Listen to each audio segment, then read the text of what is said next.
jina sebo so bo de wuro no ba bia sebo na bie na num hwe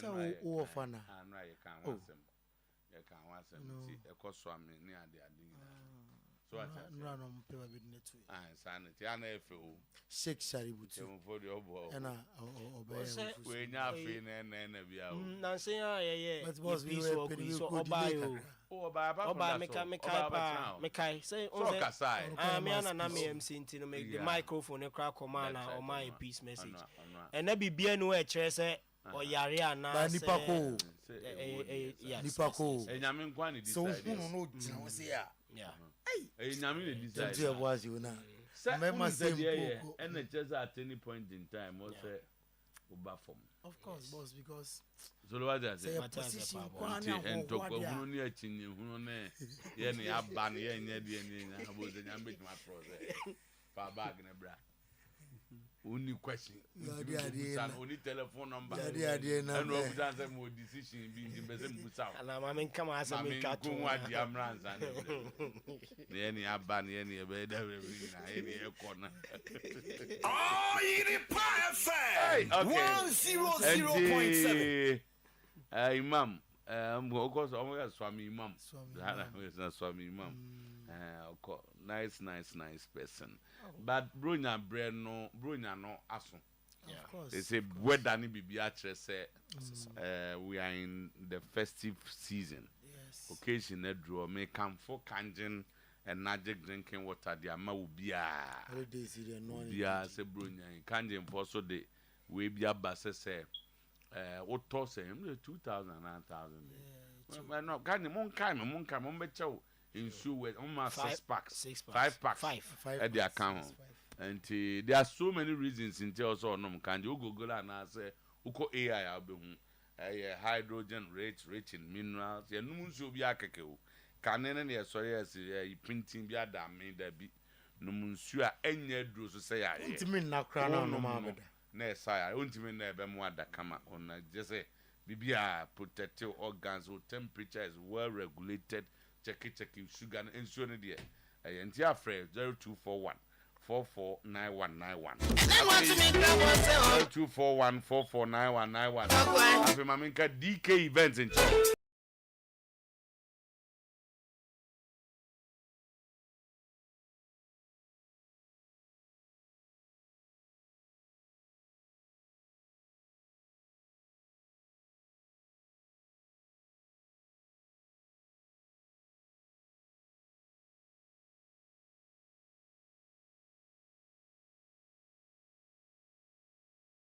Apollo Hikins Nkechi my love Nkechi my love Adia my love so to be a man so em say why no to be a man now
se bia outro names of talkatives bia outro solo side money but not DP double punishment and as I say try the cross and no I sign bi che say yeah and use a logbook no me anada me de kan nam and a reason ba ko anam de nam yes timi tro na me tro no ya na ma ye card at the wa marking say na ma marking say police was mati meka de ozimeti e was all try there na so try e ya de corona time no kwa o se da bi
Adam for police o asukwe fa na Azari na no number bia won say na ye ka se cabo papa bia oba TV so wa ha yeah ne call emergency no sa Azari mu na de ne call ye okay na hwe adwuma mo ye nipa ka mo jana na police for ye anadwo ya da no me am robbers ATC o mo the risk involved ye ka as minister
Ejiriji.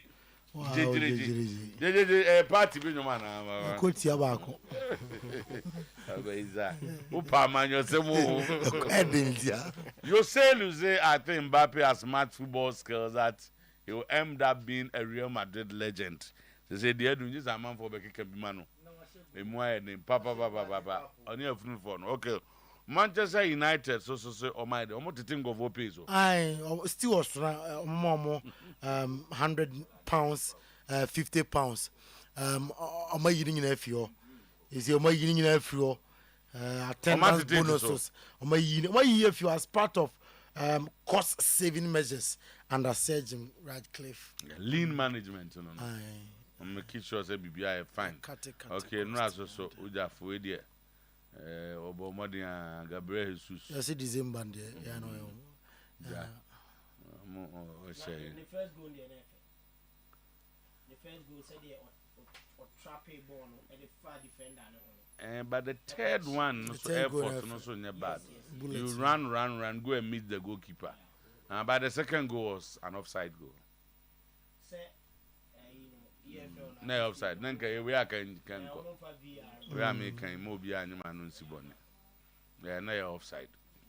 Baba, I said, we're happy with winner by. Very bad first half. The usual possess. It do maybe 86% possession. Now that from one. I personally think we need to move from there, Arsenal. It been a 2-year Everton, yeah. And a 2-year Everton. On the day chase, I no more bona pass. No, you don't see much creativity. Yes, Anna. Sa wins, yeah, I'm a ninja. Maybe say win no yet that winner. One no creative say. That no idea no. But say didn't get ya. Bemuna asamoya to it. Didn't get ya. Didn't get ya winner. Boss, I say teams now on board. Papa no. I say Pep ne chassis. But last year who ya no san bibia san be count. Ama for instance Chelsea obi pia 1 2 3 no ko. Pia ya na ko go post no. Chelsea assembly team can be kasem be me kakra kan. On say baba so be kaya. Me na me bought Chelsea din fia. Yes, start of the season. But I want me say me hwade. Still me not convinced with all defenders no. Well, I think I am tossing Arabia, you know, Fofana no. Tossing a bar, I say, and a Kerala and a crown, no, as a mon kakra. Oh, yeah. But outside defense, no. Not say if free midfielders no anymore now. And the moment you're doing, you are teams now, almost try some be quite no. Chelsea will score you more goals. But I know teach now. Ana timbese he kakra kan he kakra kan eni muni pa no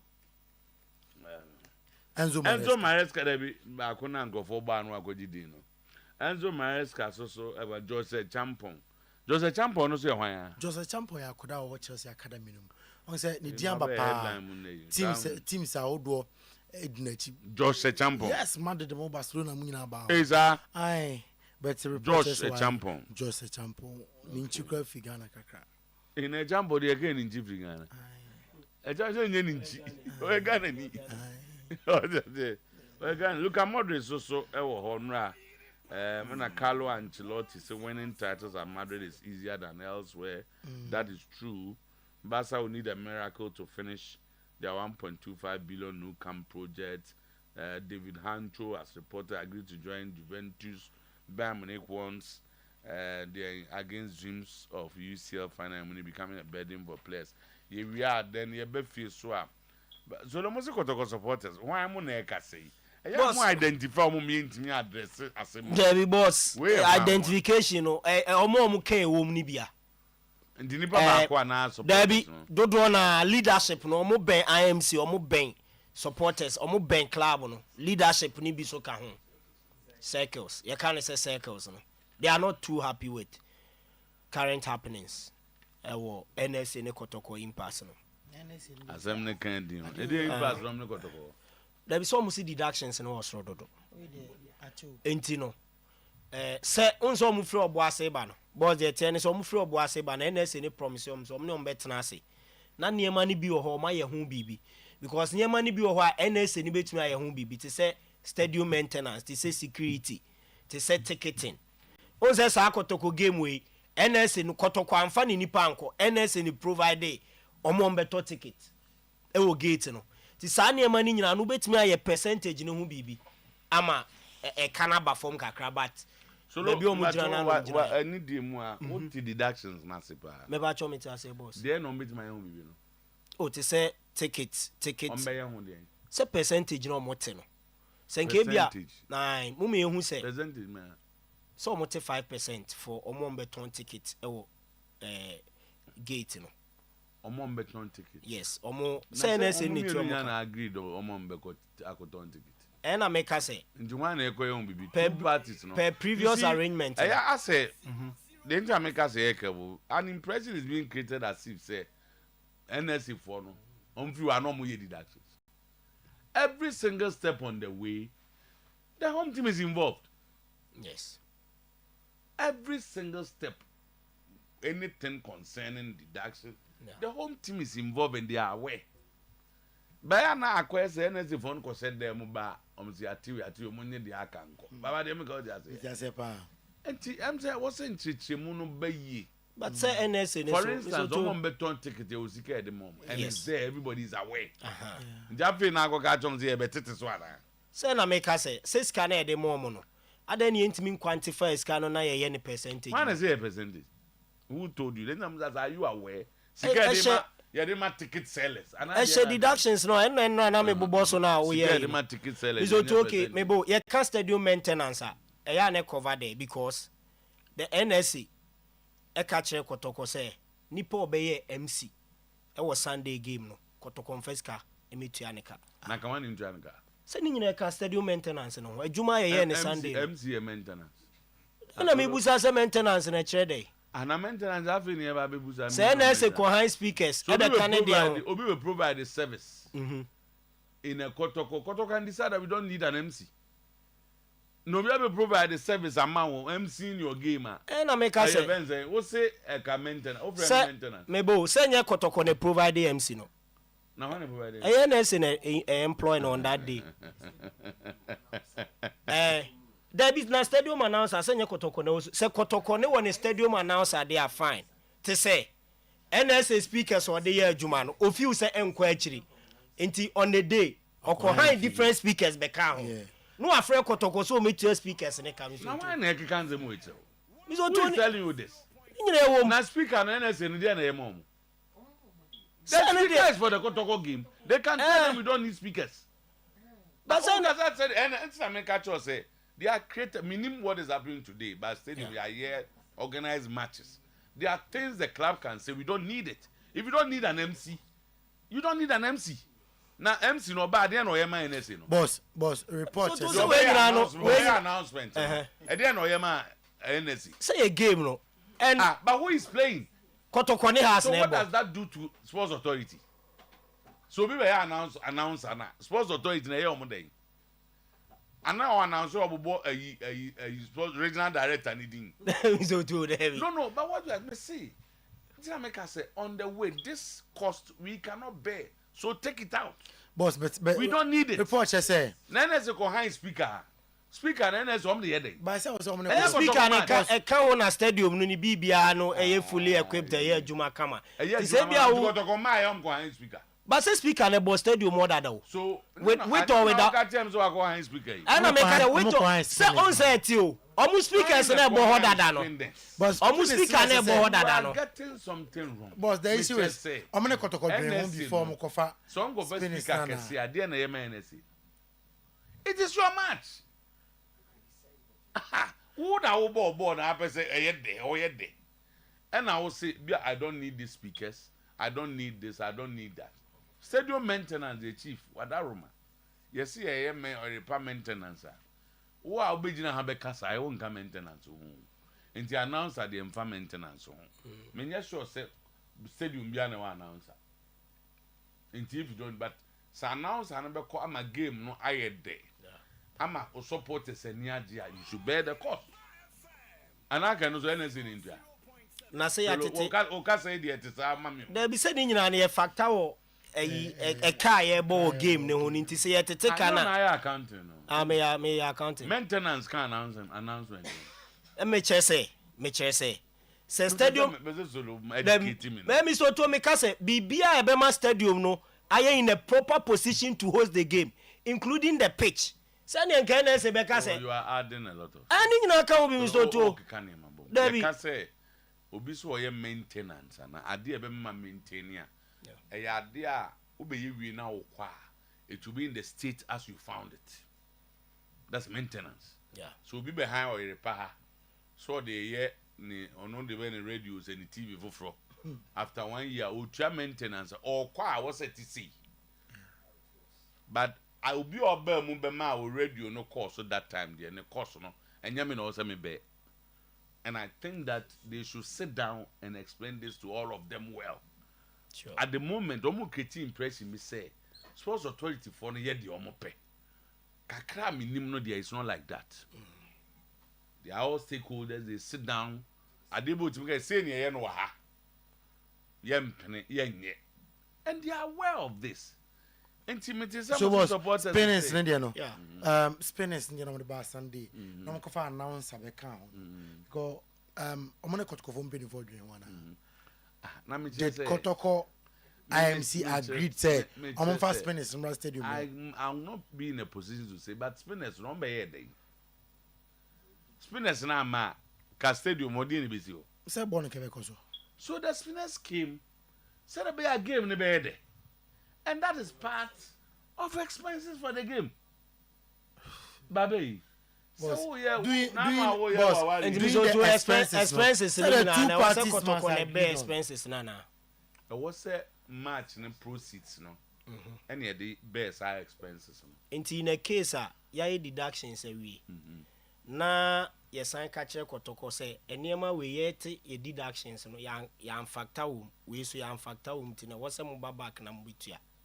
The whole kind of information awa mimi ni ba me kire say me no tena se na ebu akonta wie nyina kwa baby a obi akwa na o sa frame me say o sa frame me say sa ade we betua ka sa ade we betua ka wa bra wa te de awie ama me so ma gye me de akwa so to say no de eba sa ebema the whole kind asembo fro say no na de we nyina eba no say ya titi bibia awie what is known yeah de ye nyina yinim ni atete ni afra wa ba say de de man no fa bibra yes nebe eno de say wo na ape na ade ko sa na ekoso eno na say you are not aware eno na ma aboto ye mu ma no de nja me kasa say me kasa nyina me nya sure say NSC also mo to me a DCC Kotoko me nim to me asem me kamati ase me hwe say de Kotoko gina ho na me de NSC si ona se Kotoko dey se ko se dem ekoye discussion pi ba na Kotoko si esise ya ebe ngwa because maybe a be involved in discussions with chairman for ne management for ne obe den na wo say NSC masisi Kotoko who is the same why na be gina mu a enti okeka ansem sisi Kotoko entimi anka bie supporters na ebe ko ama wo mu. I don't think that is in times past no say nke deduction we nim say team need to nya be 49% of proceeds no. But in the case of this Kotoko has game no sikana Kotoko nyae no endu 49% no. Enu de minimum asemu.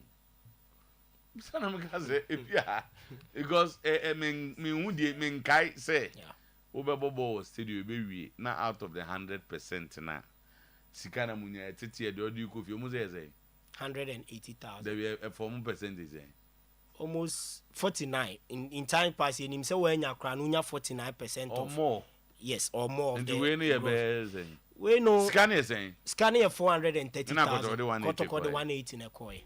Okay, and they say go baby a endru baby a enti I'm just saying nchemu no be so those are name say am person you official 180 yes out of saying 430 a little over amount no kakra so that is 41%. 41 je nchemu ye dia tabasa de no musisi Kotoko oze basa de no musisi Kotoko ena me ka baba yara no so de baba yara no so de Kotoko ni wa baba yara ni ho ya mu de munya mo nto no ya de oya no de we na wura Kotoko nanu ya amko obuasia na manfo mpacho ate no ze and as it is got me new as you see be am nchirimu enso mayi ene ntete ene mayi and most supporters in busy supporters ne pe resolve say deductions ne be say there ene better say omodi sika ne be makotoko outright be amumu te say de na ya oye no na wan ka trom say virtual city de kotoko nya ne mumu eno zo wan ka trom there be say omo can support de be makotoko e was stadium no in a form of demonstration no me chese omo ye tia NSA no me chese supporters omo nye sikom no matim ngwanji no mko stadium and to be forfeit support no de matim wo home no omo discan mu mama in a form of demonstration oh you say nye say omo wo ho a omo ni any time omo wo ho ma ye master ye be show omo ko to omo person omo demonstrate tia NSA ni through some means na say all times I am boy la kotoko survive your man I know so I'm saying say yem first kan nyina ma kotoko na NSA na maji sika ni nyina ye find solutions problem ban ye find as ansem say mo nkeka na mo no mo ka che ma ya mo kan chiro mo nta how can you say NSA tie nko support ye de mo ba money be ma kotoko why should any supporter talk like why e dey nti na supporter the what is the word supporter you go to the stadium and cheer your club so if issues come they should resolve it say the mobile money be ma kotoko ni TV we are saying o cancel we be jina no pay wa so too say obi action o take it. It's a non-starter they shouldn't go there boss ni bakro kasa akache nze me say he has failed first of all so oye supporter penny no kasa say you are job mama come here boss Europe nya do bia supporters to me demonstrate true as say man we are supporters demonstrate TV oh when will be that Europe never catch re ni mo match when our boy on supporters here TV here nko ye be send mu ba money am team no say bia interfans we are not sitting on this radio address for nothing no everybody we should tell them say me team na me ko support am na we na no 3 points there go to konya yi 7 previous any strong chase kai am ko ndo kwai the 3 points is more important to the club sikan de nya na go ka say me send mu ba money na mtifie na players na 11 ni Japan park na so no send mu ba money no be free baby aba no bo awon de mpe okay so awako kasa Benjamin Asare so can be in the keka baba man ko dan sa de no we say yeah man enti anopay ye konko fonkroso na ensemo a edi adenchete ensemo a anopay ebumfumpa onko fonkroso no ya de honsem ato anim ensem no doso ene anopay nemom de disefata se wohwe na wotie ena yede wo kitikiti man polibi ena ewoma akan soyanom akan bunu pa anopay yeto eboase na yetre na emra ya confirm emru nyina amount and anopay show me live our Facebook page no so Oyerepa Radio Oyerepa live on Facebook Oyerepa Radio Oyerepa live on Facebook yes here F Spain and Madrid Ede Cup na a FIFA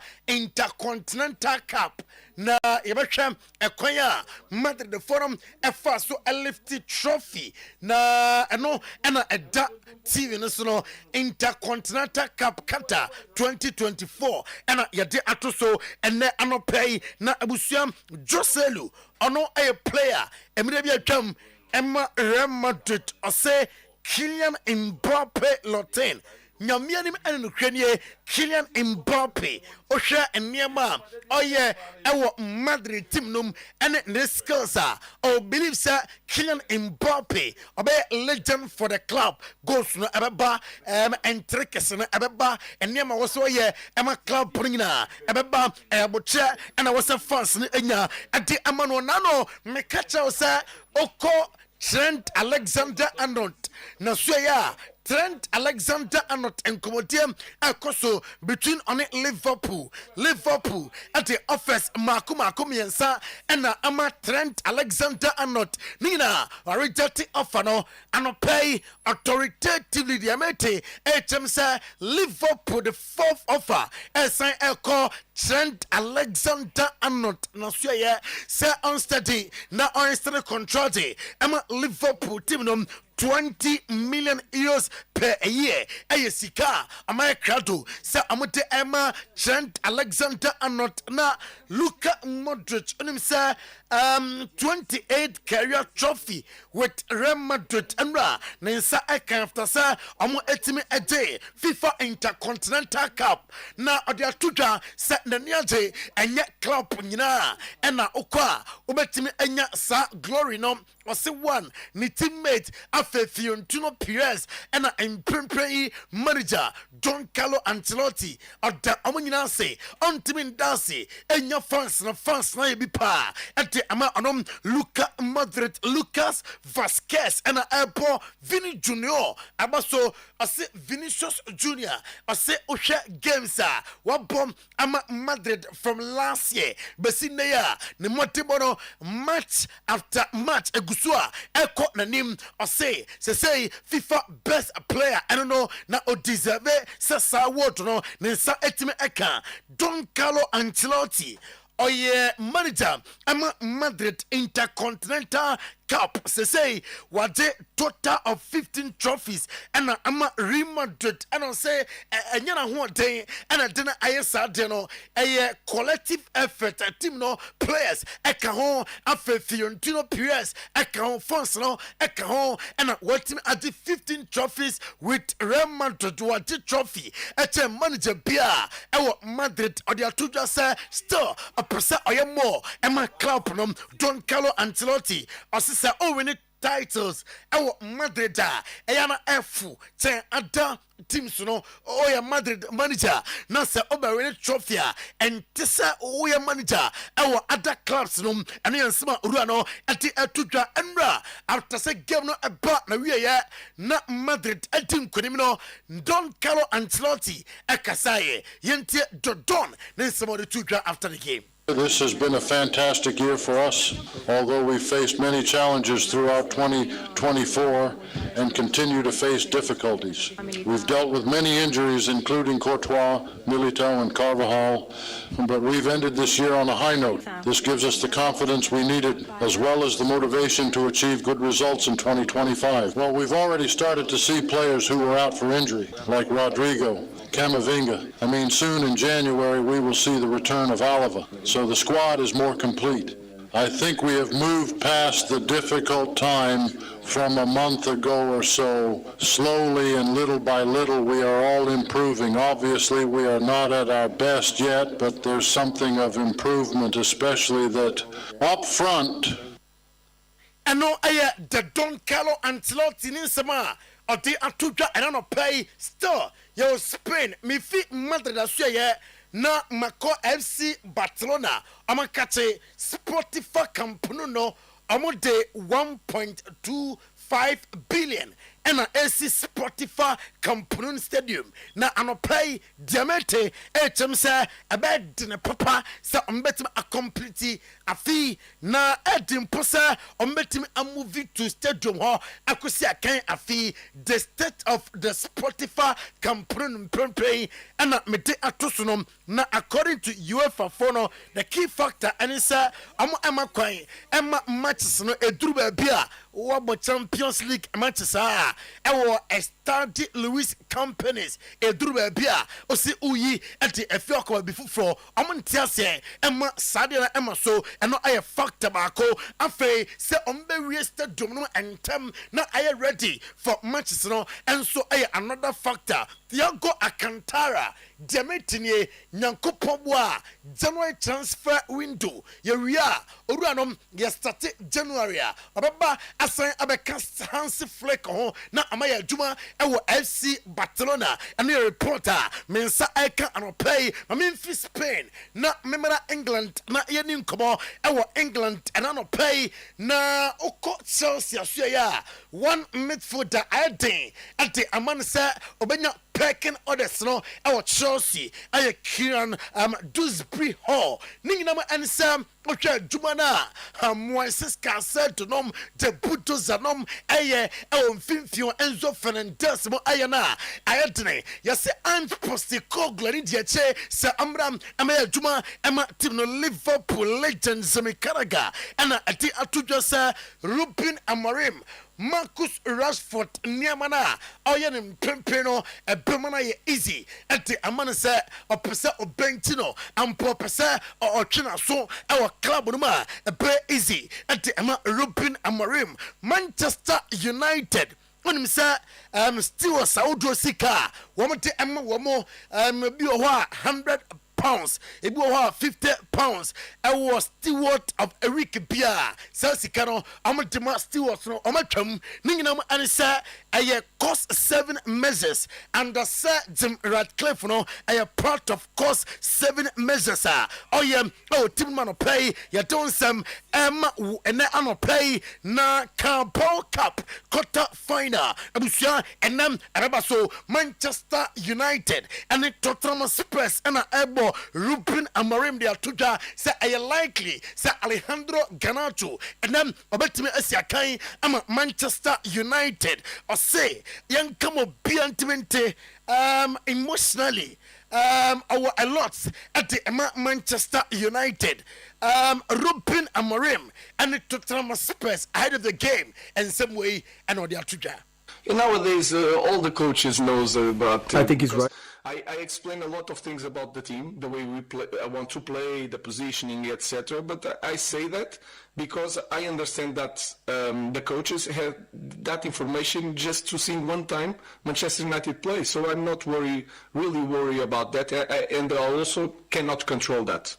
So I will do the same things, prepare the same games.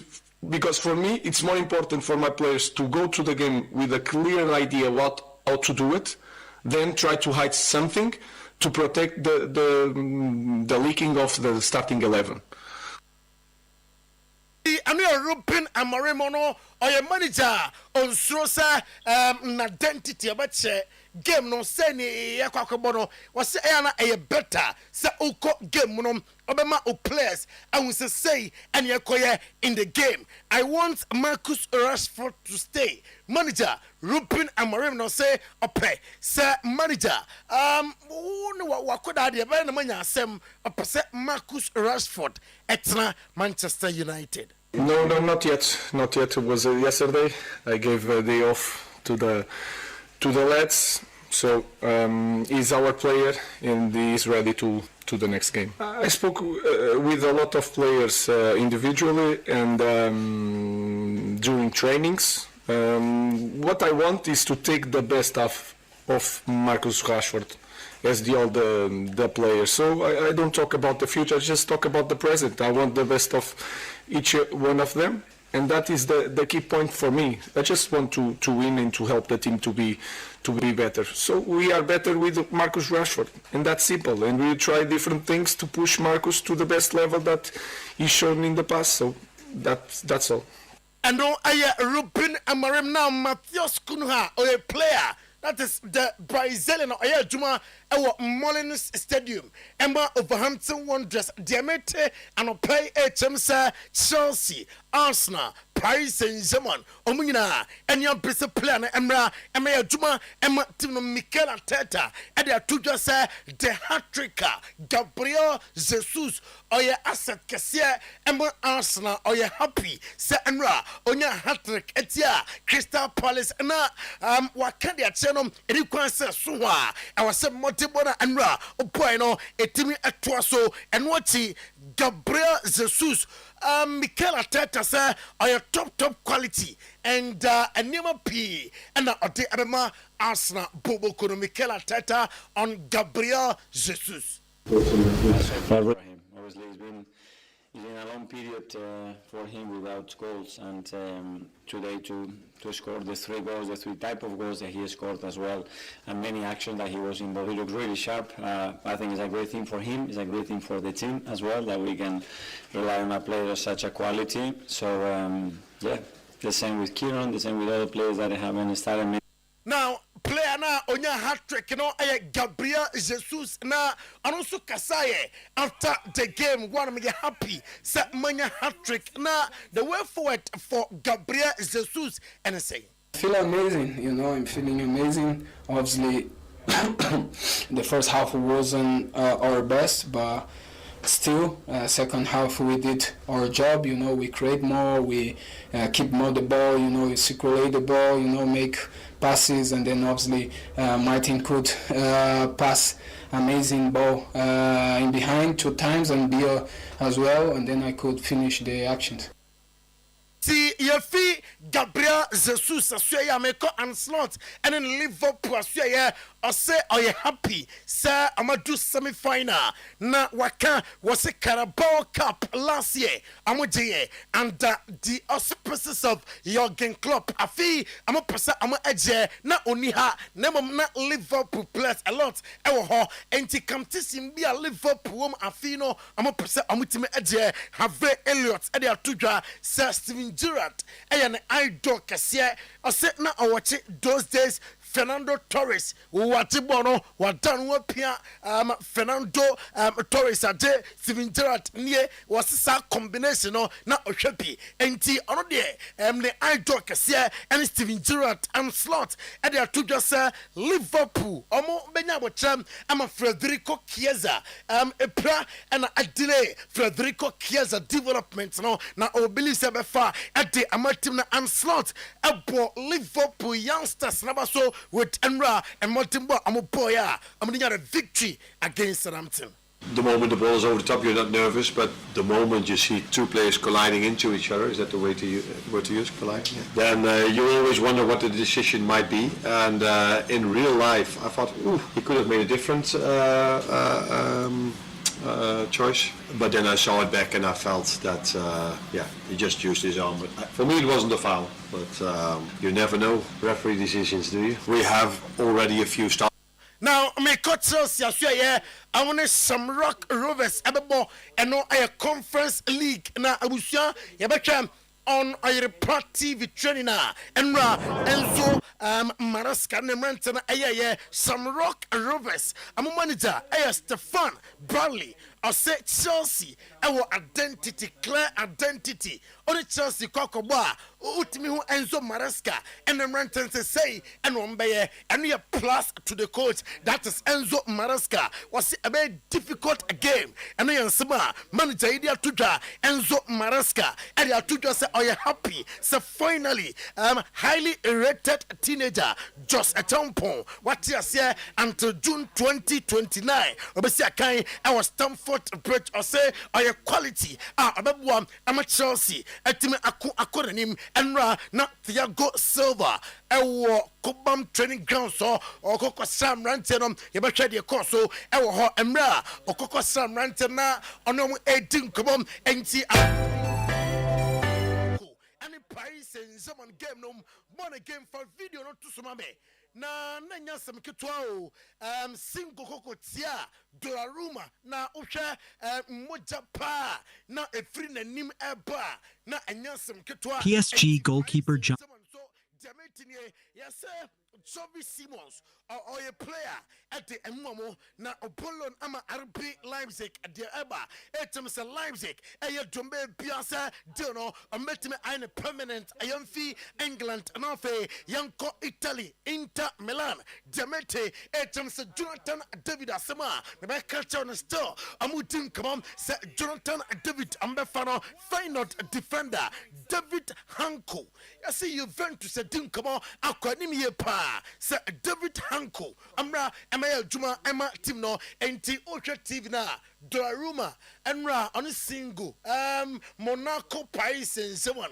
4-2 for PSG say na goalkeeper no enim na player no so anya red card o born again kwache na yanhwe video no kwanya incident fast The Ivory Coast International Italy no Serie A heavyweight Roma Diamante James Enra me catch us a Claudio Ranieri and they are two just obi anso nche Roma oye wadwe se we come kwa ye waton anopay amade atuja se offer bia ba Paulo Di Bola January ya ombejanom amano afri team no Atalanta manager Gian Piero Gasperini Enra ochechesa na bona kansia emomote ekarim baako and on say are you happy with a modern amanantenom etime a boy Coppa Italia or trying him some boys no ebetime atiye ko Germany Vincent Company and they are two just or no Vincent Company no as a burden kese abaton players no so at their Champions League final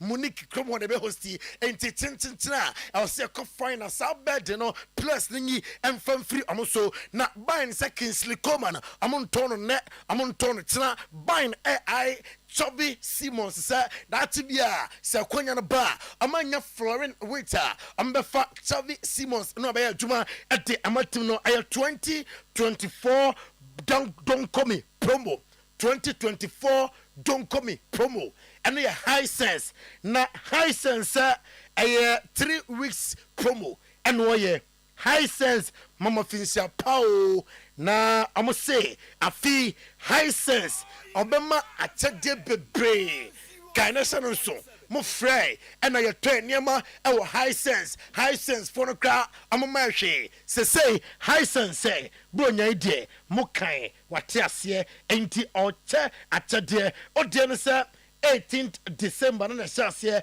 e be 8 January eye promo kese enti abia na fridges and open chest freezers, air conditioners, washing machines, gas cookers, kwajibi our high sense amasua ye open promo no kwadia and they new open Kumase Tanoso showroom ho me say how dey offer kwano so a udu ha na wajibi na bibia koye amao na high sense amafinsa pabiem enti frewomo 0302 5500000302 550000 Dr. Dawood of Dawood Scientific Herbal Hospital. Abusia me say ya deno obetu ase onsensene ya deno so enti hypertension fako na onto ase stomach ulcer no obeyi e dey free so diabetes beko stroke no to ase odise no kai dey so bekasa fako Dr. Dawood na omwa enkomwa e wo hu so a na buru ni friend low sperm count no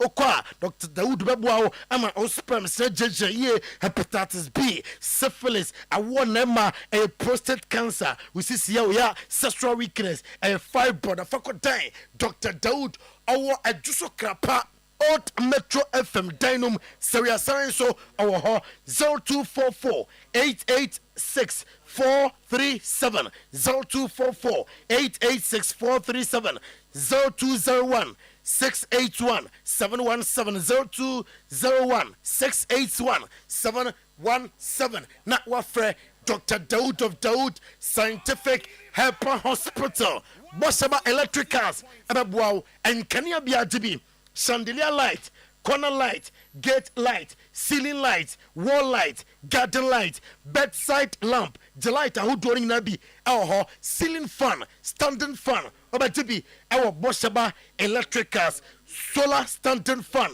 GB, original certified cables, 1.5 mm, copim 16 mm, GB, a doom PZ, KJT market no.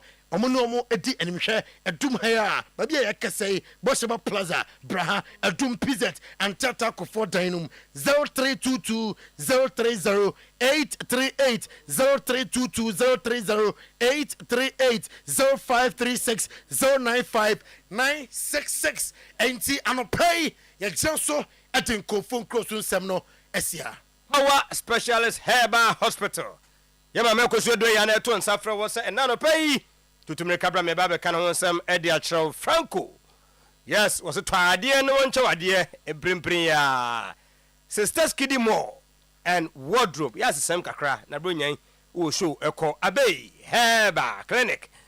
Pepsodent Cavity Fighter, 2 pace. Yes, Yakopedi and Pedi, Ewajira B, Catering Services. Champion Divine Clinic. Na wakachuni asese sedie eye OAP ho ena usikano onfa entum emfa emount power specialist Heba Hospital ya diabetes hepatitis from A B C D and E mo amodi sciatic elkono obi die el ho no a eye hernia ulcer obabi na africhi na nden ena si ya ekofa africhment no e de ba ye ete ena si wani so ye mfase kan enka de biara da Johnson no what mu say infections abem wan hwa wo de akwasai oba no eno nti woso opeso so tia ni nyina no kabom ye mfa nko leg bosomtwe dagbonie power nie na twese won hwa mu am won kan no ye nyina ye mo bri na fe yen kokwa be nyapoku ase ACP main road mo am water crade no montonchi yen e wo Anaji Estate woni primary school no e na eben ya hye ne nso e bia wo nkoho opese wo yo system no madwuma e bra weekend yi wo fie na nya hoden edidi bronya no a eno na abehia Everton Heba Mixture and Powder wunya bia wono nom na system no ayo strong yade bia enya ono fe mu amoko pegirikagiri Heba Mixture kese de ne capsules abeka ho mema nko na enom wo ba akọ na otini din na ya ode na akoto ya menom fama wura onom abeyin sisima maman wahurasi oso de him ewo empem me kanesa na me ka ba besi se Heba Malames no wunya bia ebetu atire no asemu amabo wa che wan besa bosumi mienu so tia na etie ko na kope Heba Mixture opese wonum toso wunhia so betwa bia menua kai se de wuhia no eye ne tonic no na be mo num etime atoso ye komisi Heba Apidang Ferment Danny Heba Kolinak Angelos Tabia Adia Merib Icof Pharmacy numbers ni be 0244 power 544 power 422 no do power Heba Hospital and 0200 383831 number simienu and a power specialist Heba Hospital yeba me edidi dwuma ewo na so ye Franco say a year 16th of December ya na chese dwada ya and obi etum etuamu a ubowura na so ye now to Nokia phone Samsung iPhone Smart TV 32 to 86 inches ne air conditioning bi ne chat freezers no ni nyina e bi ho blenders microwave CCTV camera yan so say we nu ye monitor video anytime anywhere ni fe trap ni chibila won kona chese bibia aye kama ni nyina no na woto no instantly na chese ye de achade e de ahye wonsam nam duro ne nipa badem bia ko pena fe to ade ne nche wade de hwan ene mpe okrum hanom monko edabajuare nkrabata ne ba ko ho ye Contractual Bishop Edum Old Melcon Kofo Clinic New Kejetia branches no na me de ama wo no to frɛ no ɛwɔ 0245 316969 0245 316969 wɔso phone deɛ ne papa ne fie ɛyɛ Franco Trading Enterprise wɔso yɛ ma wo nyinaa afenhyia pa uwie pa no akae sɛ ukura phone papa no tade bɛ na de phone no hyɛ mu tade ne ni da hɔ yes fe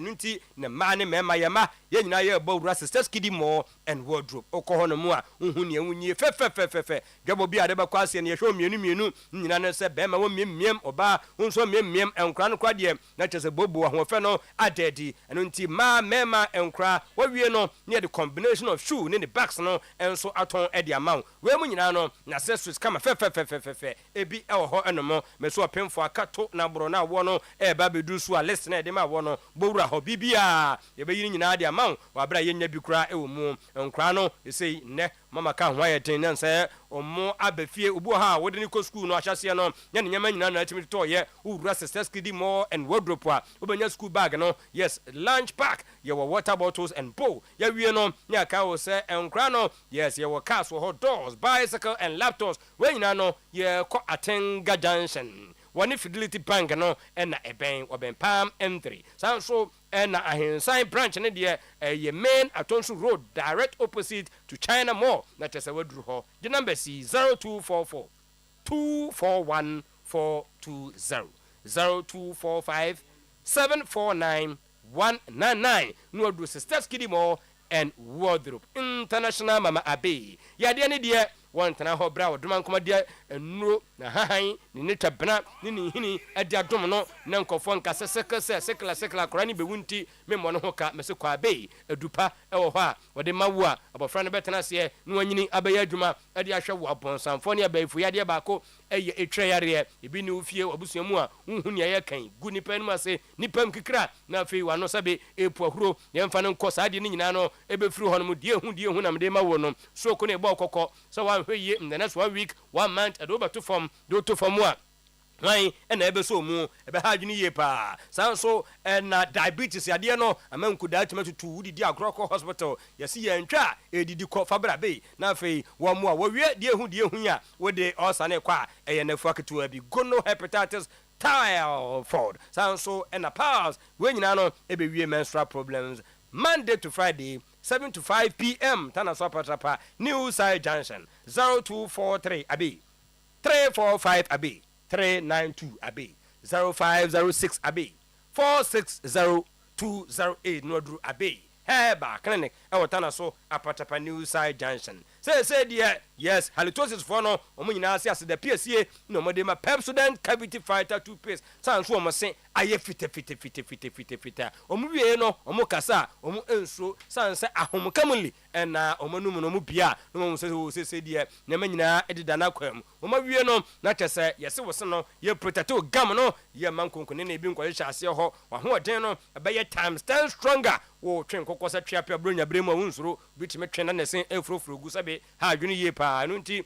bomaden kotobiton anapane anwumre wo twu se a ya no hwe se aduro na wo di twu se no ya twe personal cavity fighter gu ho anya no a dia kana de mentumi guarantee emfa emma eno nti hye so se Pepsodent every smile matters wo twu se wanum atimi atoso kom na ede wo no wo ben adum wo mekura no a program bia wo kwase no to nsa fragina big catering services na fe won som wo kama eba ne se breakfast anopa de pa na wia wo paduan papa bia didi a adum ho ene gbowura we no plain rice and stew ya de be ma sanso ene wo English breakfast and normal breakfast and also honomo your fried rice ni jollof rice ye de nambia shishim kama shwe fish no match no atum so yes etiapo ye we no ni a spaghetti and noodles when you know others no ubuku for a year parties wedding me so girl kra no bonya bremu we jawa kra ho na atowo wono na mfono kwatena se na afei monton sanfre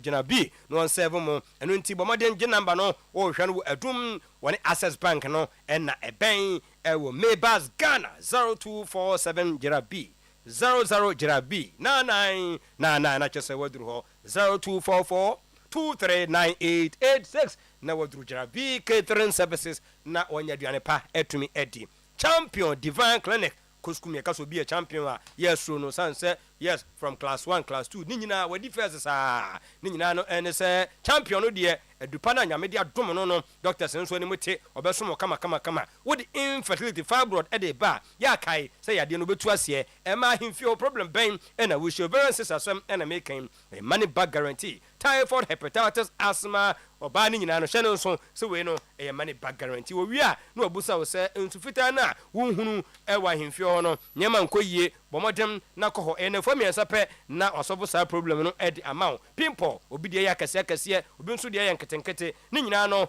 ma wanim eye something which is there bowura ho na wontu ase mfamo HIV sexual weakness powers obetu ase edi amount ya kai se stroke no mesi ado to form anasa afei na ebo wonka ye a okoho no mu a eye 4 days na otu ase edi amount ni nyina mu no esa ye money back guarantee sciatic de ma otu ase twetwe wono ma wonante wo koho no na wo bre umfiri ho a wompie no instant na bibia ye kama eno so ye money back guarantee Accra Tantra Hills Snip Flat Kumase after Mecklin Hotel Denyame 0548 593 968 0244 230 535 ne kwakwa no mese frɛ unua na unua beso mfɛ ni nua sɛ dada na ne animu ne de sese ni nyina no aye disconjoy ba kopa yes abrochefo no etimi de sika to so papapa sesi ai na tom network ni hobia ni ho sebrebre ye fa no OAP nkrobite sa Ghana Nigeria Tanzania Uganda Kenya ho nyina no yetime tu sika ede peten emane yandofo ema yeda yesie omutimi de si ede maye fa fo no sesi a woko App Store na so rum ɛwɔ play store hɔ no mu a yes na download we ni entew ɛwɔ na de ato phone no so wawie no na kyɛ sɛ wei no sɛ sɛ wotumi refer ɛde ma abusuani bi na wɔ sende 150 pounds anaasɛ euros dollars de fa hɔ no mu a kae sɛ wo no wowom £10 and $10 ne nyinaa no ɛkɔ ɛde ama wo sɛ deɛ nim no ɛne sɛ ɛhɔ ɛna yɛde sika ɛfa ɛma no kɔntɛntɛm wo kɔfo no so na wɔyɛ adeɛ wɔbusa wɔyɛ wo din wo address wo date of birth and a valid ID card we nyina no wonti bibia se am UK no obo +44 no obo 033 772310 USA mo obo +1 877814152 masapa kakra tumanua ni nyina no eye OA pay na de befa so na afei atom kukuro na nyama nyina aye kama boss player. Right, thank you Tino. Jena B catering services said it, kind no. Say see idea. So we per breakfast and our lunch. Hona also call a doom and then importemunina. Wow, very good English breakfast. Ope Italiano cappuccino. The ope bian Jena B. Now the Jena B for a and say cappuccino. Say what cappuccino that. Okay. I know we're holding was Sweden and they began a hair. Okay. Plain rice and stew there. Ghana ha me nyɛ sure say obi abetimi o say yenye stew. Na salad kan ho. So up English breakfast and normal breakfast. Fried rice.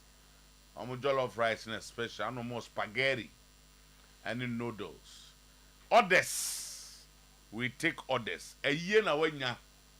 And as a party, Thomas party, and our wedding. And I be across the country, baby, our friends and be for a baby. Yes, I delivery as well. Do you know what I say? Over friend number no 0247 009999 0247 009999 and 0244 239886 0244239886. You a doom opposite the Access Bank and Max Buy Ghana. And at Jena B kitchen services war. Omediane the chain will be a Wukumu Ghana Habia. Wadoma Royal Hotel. And a present weekends at Wadoma Local Buffet. Unim. So what a buakwa mensia Abraham Lincoln side ho a buakwa melcrew a buakwa gogo area ho nyina tano so de ko anim poku krom for crabit ma be chele o mo nyina e na tabre na yiru no o fase o na tobut no area ho nyina ba bia bo chele Christmas yi Wadoma Royal Hotel. Weekends at Wadoma Nyezi. You buy one, you get one free. Na the tense me mendani kwesi that day. 10 a.m. copying 4 a.m. Oba be per local buffet ni bi pa. Your number ni 0322 296 089. 0322 296 089. And I say 0542 434 543. 0542 434 543 and 0552 995 188. 0552 995 188. Wadoma, where the smile lingers. But more than a Jew massa. And Trent no Sam Yan Consamo. Kakra when you know for visuals. Why a measure, the delicate balance. One make it sure say, Bebe stress, Kakra would care. And calling could defolish be a naffy over here. No akofa problem about problem. But it drew either be call extra mass. Be a man, my bro. So most of what trap normal rig. Nah, that is not what yes, you read in the business and yellow ni green hona. But make sure yellow go do it. Make sure say yellow the boys did back out. Chile would measure. Okay. Now Humpty Dumpty with honor and pleasure and our management of Humpty Dumpty School. Every warm parents, faithful parents. Some annual family day in Edru. omne nkwada no e kwaji o mani adi agro wo Sapphire Gardens at Atasemanso at 3 p.m. a year 22nd December. The parents a bo white and Kolane bo white. Ti awofo mama nkwada e wo Humpty Dumpty no. Auntie Philippa ene Humpty Dumpty for Uncle ya Tony no mom ka ho ni nyina. Wo mo se mo ne momra. Afina kwa wie ya munhiem 22nd December of Sapphire Gardens.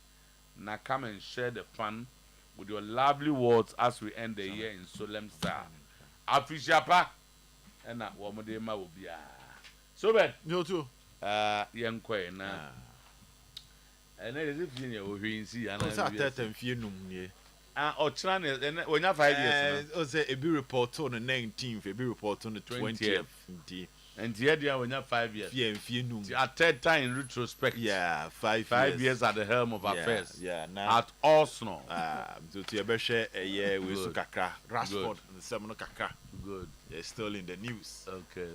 No, and then in terms of because I want us to deal with the issue at the National Sports Authority. And the misinformation. I think I'm tempted to believe, say, supporters in the okay, in terms of the deductions and in terms of almost position and representing the management position. That's how I see it. That's how I see it. Oh, okay. Because and some no more can be from the little experience I have at the stadium and then dealing with NSA. Me who say some course will be 98%. It is discussed and agreed on by paper. two parties. By parties, no. Well, by behind stadium, then stadium. Yes, but it looks like an impression is being created. I'm me free say I say go for be management no at board of says it cannot also not be the case.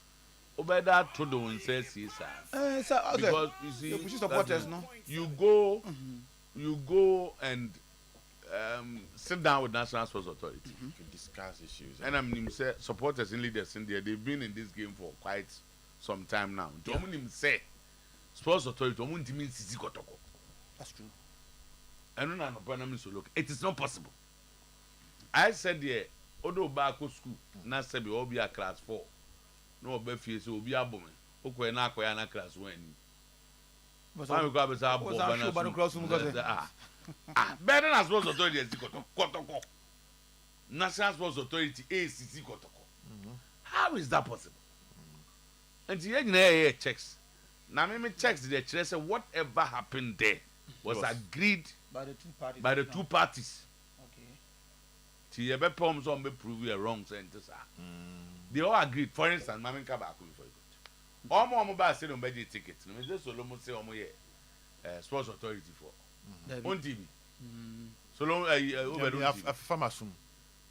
these are people who are engaged by Kotoko. Of course, someone take it in India. Clubs engage you. They were engaged by Kotoko. I don't know. I'm saying, Omako 5, National Sports Authority, because Omono, Sebo Omuni come up for Casinti, Part and Guana, on the from Pekasa. And Pekasa, Baum Pekasa. So, and Timoba, you shall also see a con once and for near Tiasa. Now, if they have a position they want to take, they take that position going forward instead of creating the impression say Sports Authority. So look at also much is can you coffee no omo no mpre kotoko se mo mfa mo de na mra yes anti bin kan anti bin solo so de ko say mo nyina mo nte ya fra kotoko sa beche solo bra asemo de kotoko no diska coffee no na to be kra me no dem no teska wi a na asem mfa mra nam de abrel sana kaze kotoko de ko me say yes o ma kan enem items bi aka ho a enke wo say em say ya nifa so o ma antiska no yes te say speakers o mo ko han e be kan ho say me kan say speakers o mo ko han be kan na why ne ka say enko han o ba no nya say so ho na testa de yo system wana PA system no but then why ne ka say the PA system is not enough and who agreed say em PA system mra misoto say NSA na etimi hu say PA system na nya enough e be bo ama game na koso ya nya ne sa osoro shooting stars na mo ball stadium David ya dey say che ya say stadium no ko wa during the meeting with sports authority, yeah, your PA system I won Kotoko si there be, and sports authority si there be, and you're big enough for this match. To entertain the supporters. Then so the two of you agree. Send ye kwa ko fa bia ba ko ntimi mfa ne pengo ka se me ko fa PA system aba kotoko rather than bit me aka say we want our supporters to enjoy themselves so ye ko sports authority ye ko fa bia bro na sports authority the PA system ba de na ye no e de no benya film na omo mbese no aka say stadium aye da so on gada say for a announcement somebody just drew my attention yeah ye wo announcer na stadium for afana adwuma no yes ono na sem ni oba in this game the no na announcer no I had senior Lavin C was a lot of the bia kotoko for say ana omu nyina agree say enva Lavin C na when sika na menjanka say na ejina adwuma oba oba yeso abo na sika na solo no mentina say adwuma ben ya ball say we kotoko na bobo adwuma no mean say ye was stadium announcer oye adwuma men na say no say Lavin Simba no koye NSA na adwuma stadium announcer there NSA adwuma ne de say stadium announcer there NSA ni take care of NSA no stadium no ye bobo NSA no mo den e koye announcement say match ni so ntina stadium announcer omo de na bia ye change no man announce no say NSA no for NSA ni take care of there was an announcer see the na ko bro o anya se nya ho no koye so and I'm saying say ko to company so a NSA ni ntimi go for obi masa o so to checks na agreement to honum for Sanya Mawe. Said nothing has changed, and I'm saying this one. I say I'm an authority. Yes. Nothing has changed. Bibia was agreed on. That basin them.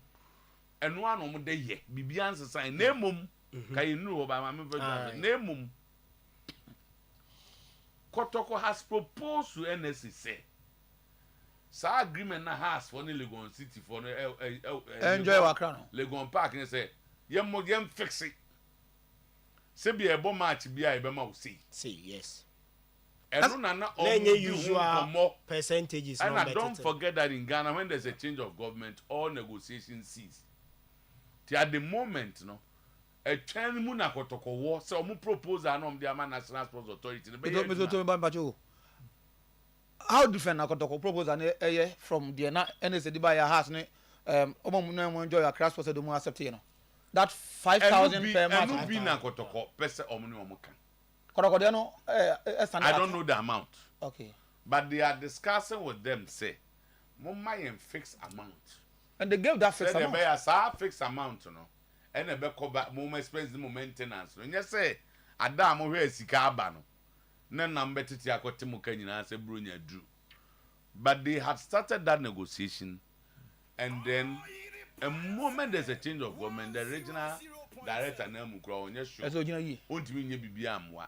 And no normal chance but in the present at the course was stadium Obiano was agreed by all the parties, and more important the one begina gate no and yes was authority for na engage omo for makra obuka asem bi se ukona otwen srem you know esen ho a ye di ba kon no the other one India no but when this got train so Accra Sports Stadium that proposal no mo di adwuma ho so I don't know ni o iko I don't know enka say ni na Sports Authority for almost stadium I don't know nyintum no nko ebetimi abase bia ye no bia e je no dey say come dey bad ebetimi dey ma enyo twin mienu ne say ebia sika om realize from Kotoko matches no ene Accra House of Folk matches in pay ebetimi abase has or immediate options I for so National Sports Authority for to accept because be dey Legon ho Kotoko ko obuasi na there are a lot of factors but what I know is that they have proposed a figure.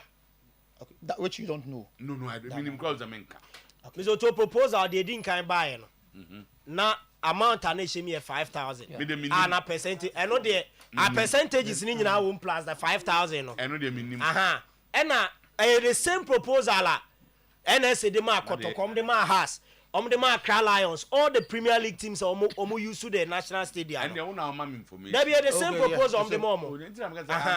That's about 4,000. About 4,000 has G2 Accra Lions G2 only two teams are taste G2 before the start of the season.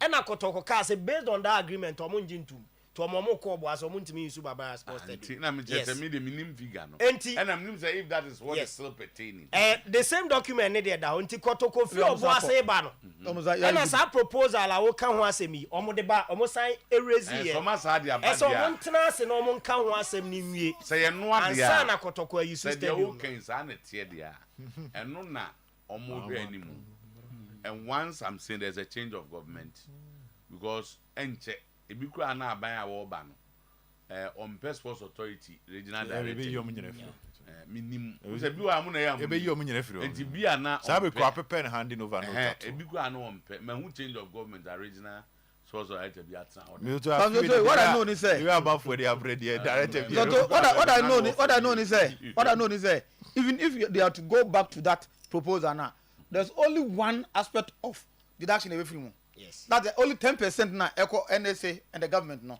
and go on the film as we all seem to be jumping others no as we all seem to be jumping the gun the review of the proposal to them some the idea to krataso atu omanim no mudi hun komana and sesanya back see that's what they are waiting but the bottom line of this is that asemwa eda ho no ma Solomon kase Sports Authority asiji kotoko oni hiame everything is in place bibians sign that no free tete no de omo ye na ewo yeah and nonse na ye kase me wadwuna ma ho yi entimo obia nkase da bi na minim and woni abre me wo ka asem na me nka bia na je se enya se ma dwene minim ntimi kon ma kwa me hwehwe mu be ka bi ma be ka se sele be a me no me mpese me ka asem ma metie obu o ti on va ho ode mutia mfa ho obo ni wo ayi entin ma busam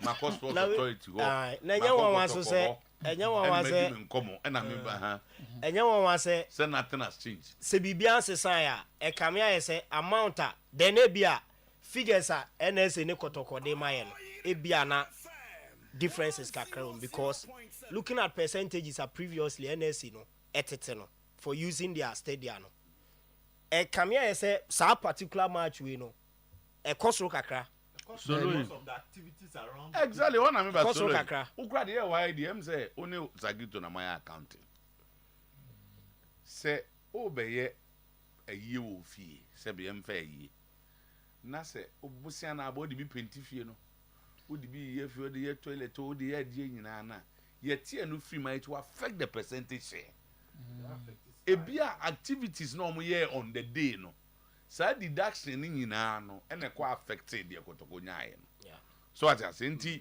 ye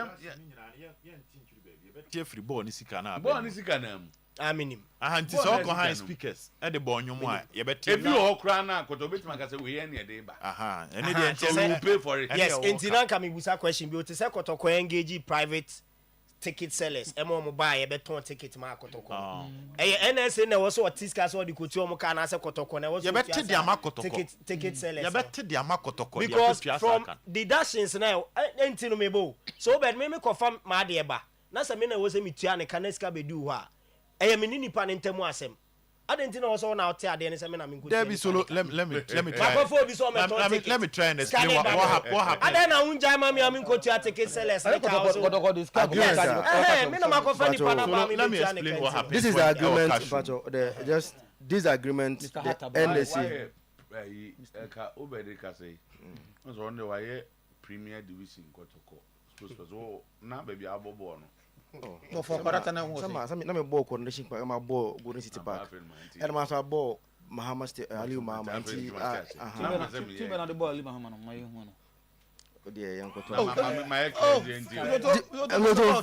to eti before you know unsa sama yake nyina no minim why this topic keeps on na ekona ba before season be start no NSA ni si akotoko no ena kotoko se before be close the mpo na mo say argument ya na NSA no ma ye yin enti no omukọ oboase ena mo say wonye no omukọ oboase obi anyomu this was agreement na NSA you see at the moment Zach the dynamic can say kotoko say there is a proposal it could be a new one be say hwe is it not possible this is the old one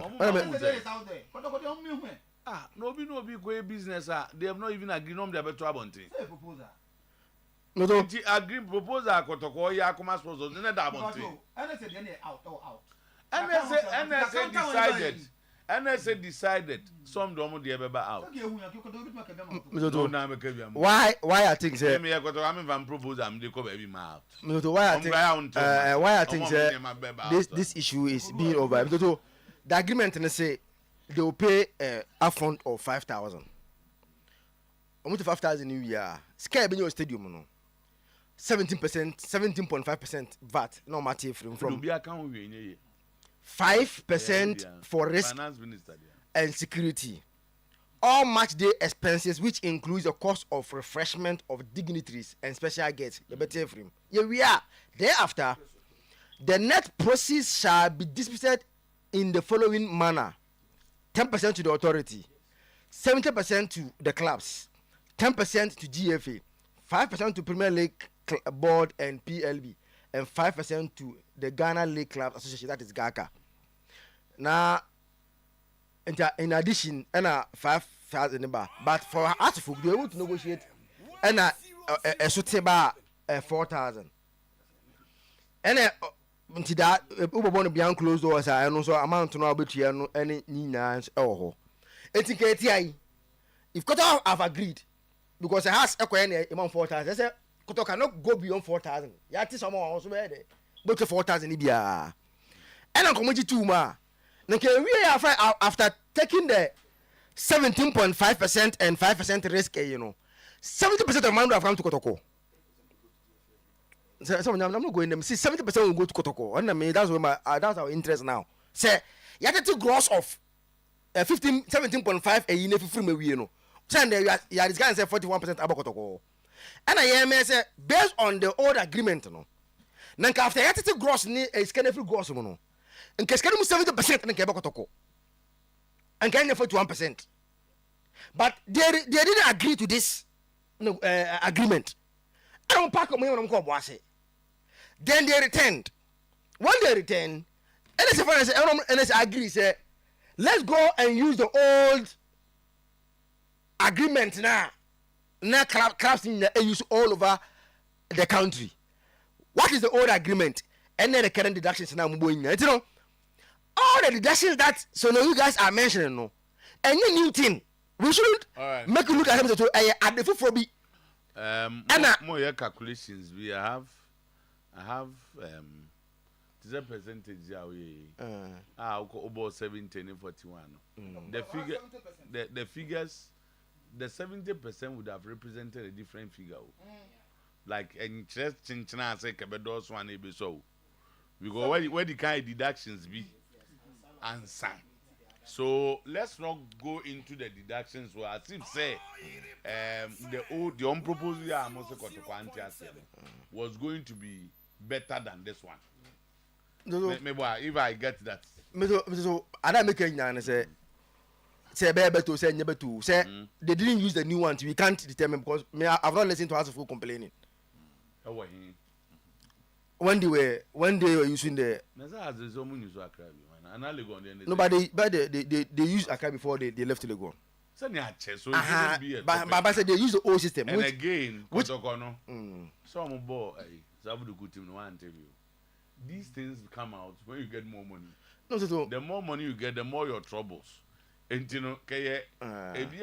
out of land, I be a way man.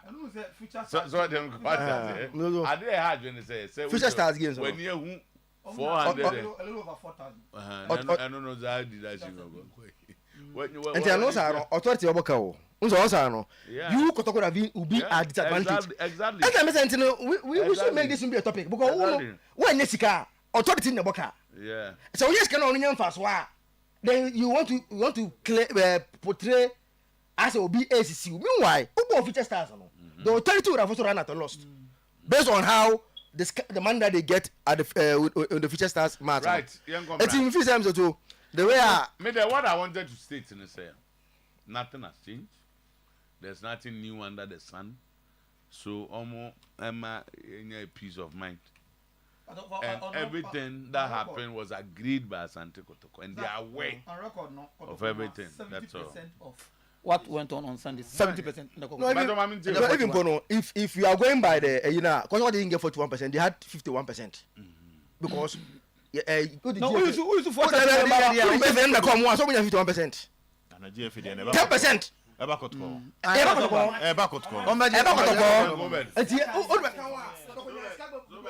To be now organizing the program or sinisika when you know or can't answer. We just have to give the person space. First of all, first and first. No to me back. Uncle for a minute day. Also call for more day. More too. You didn't start very well.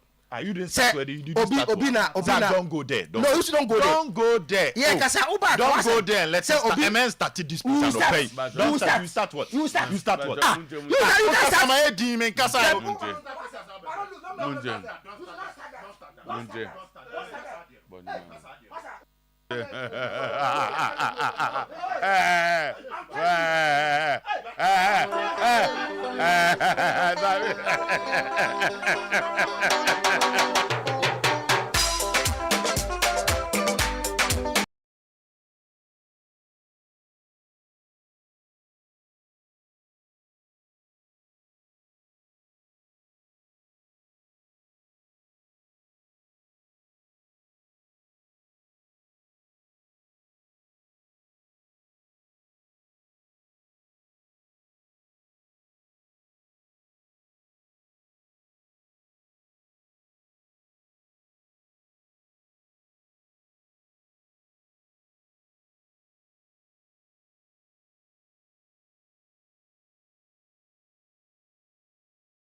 All right. That was a farmer and a cacrania, but was it's 11, 12.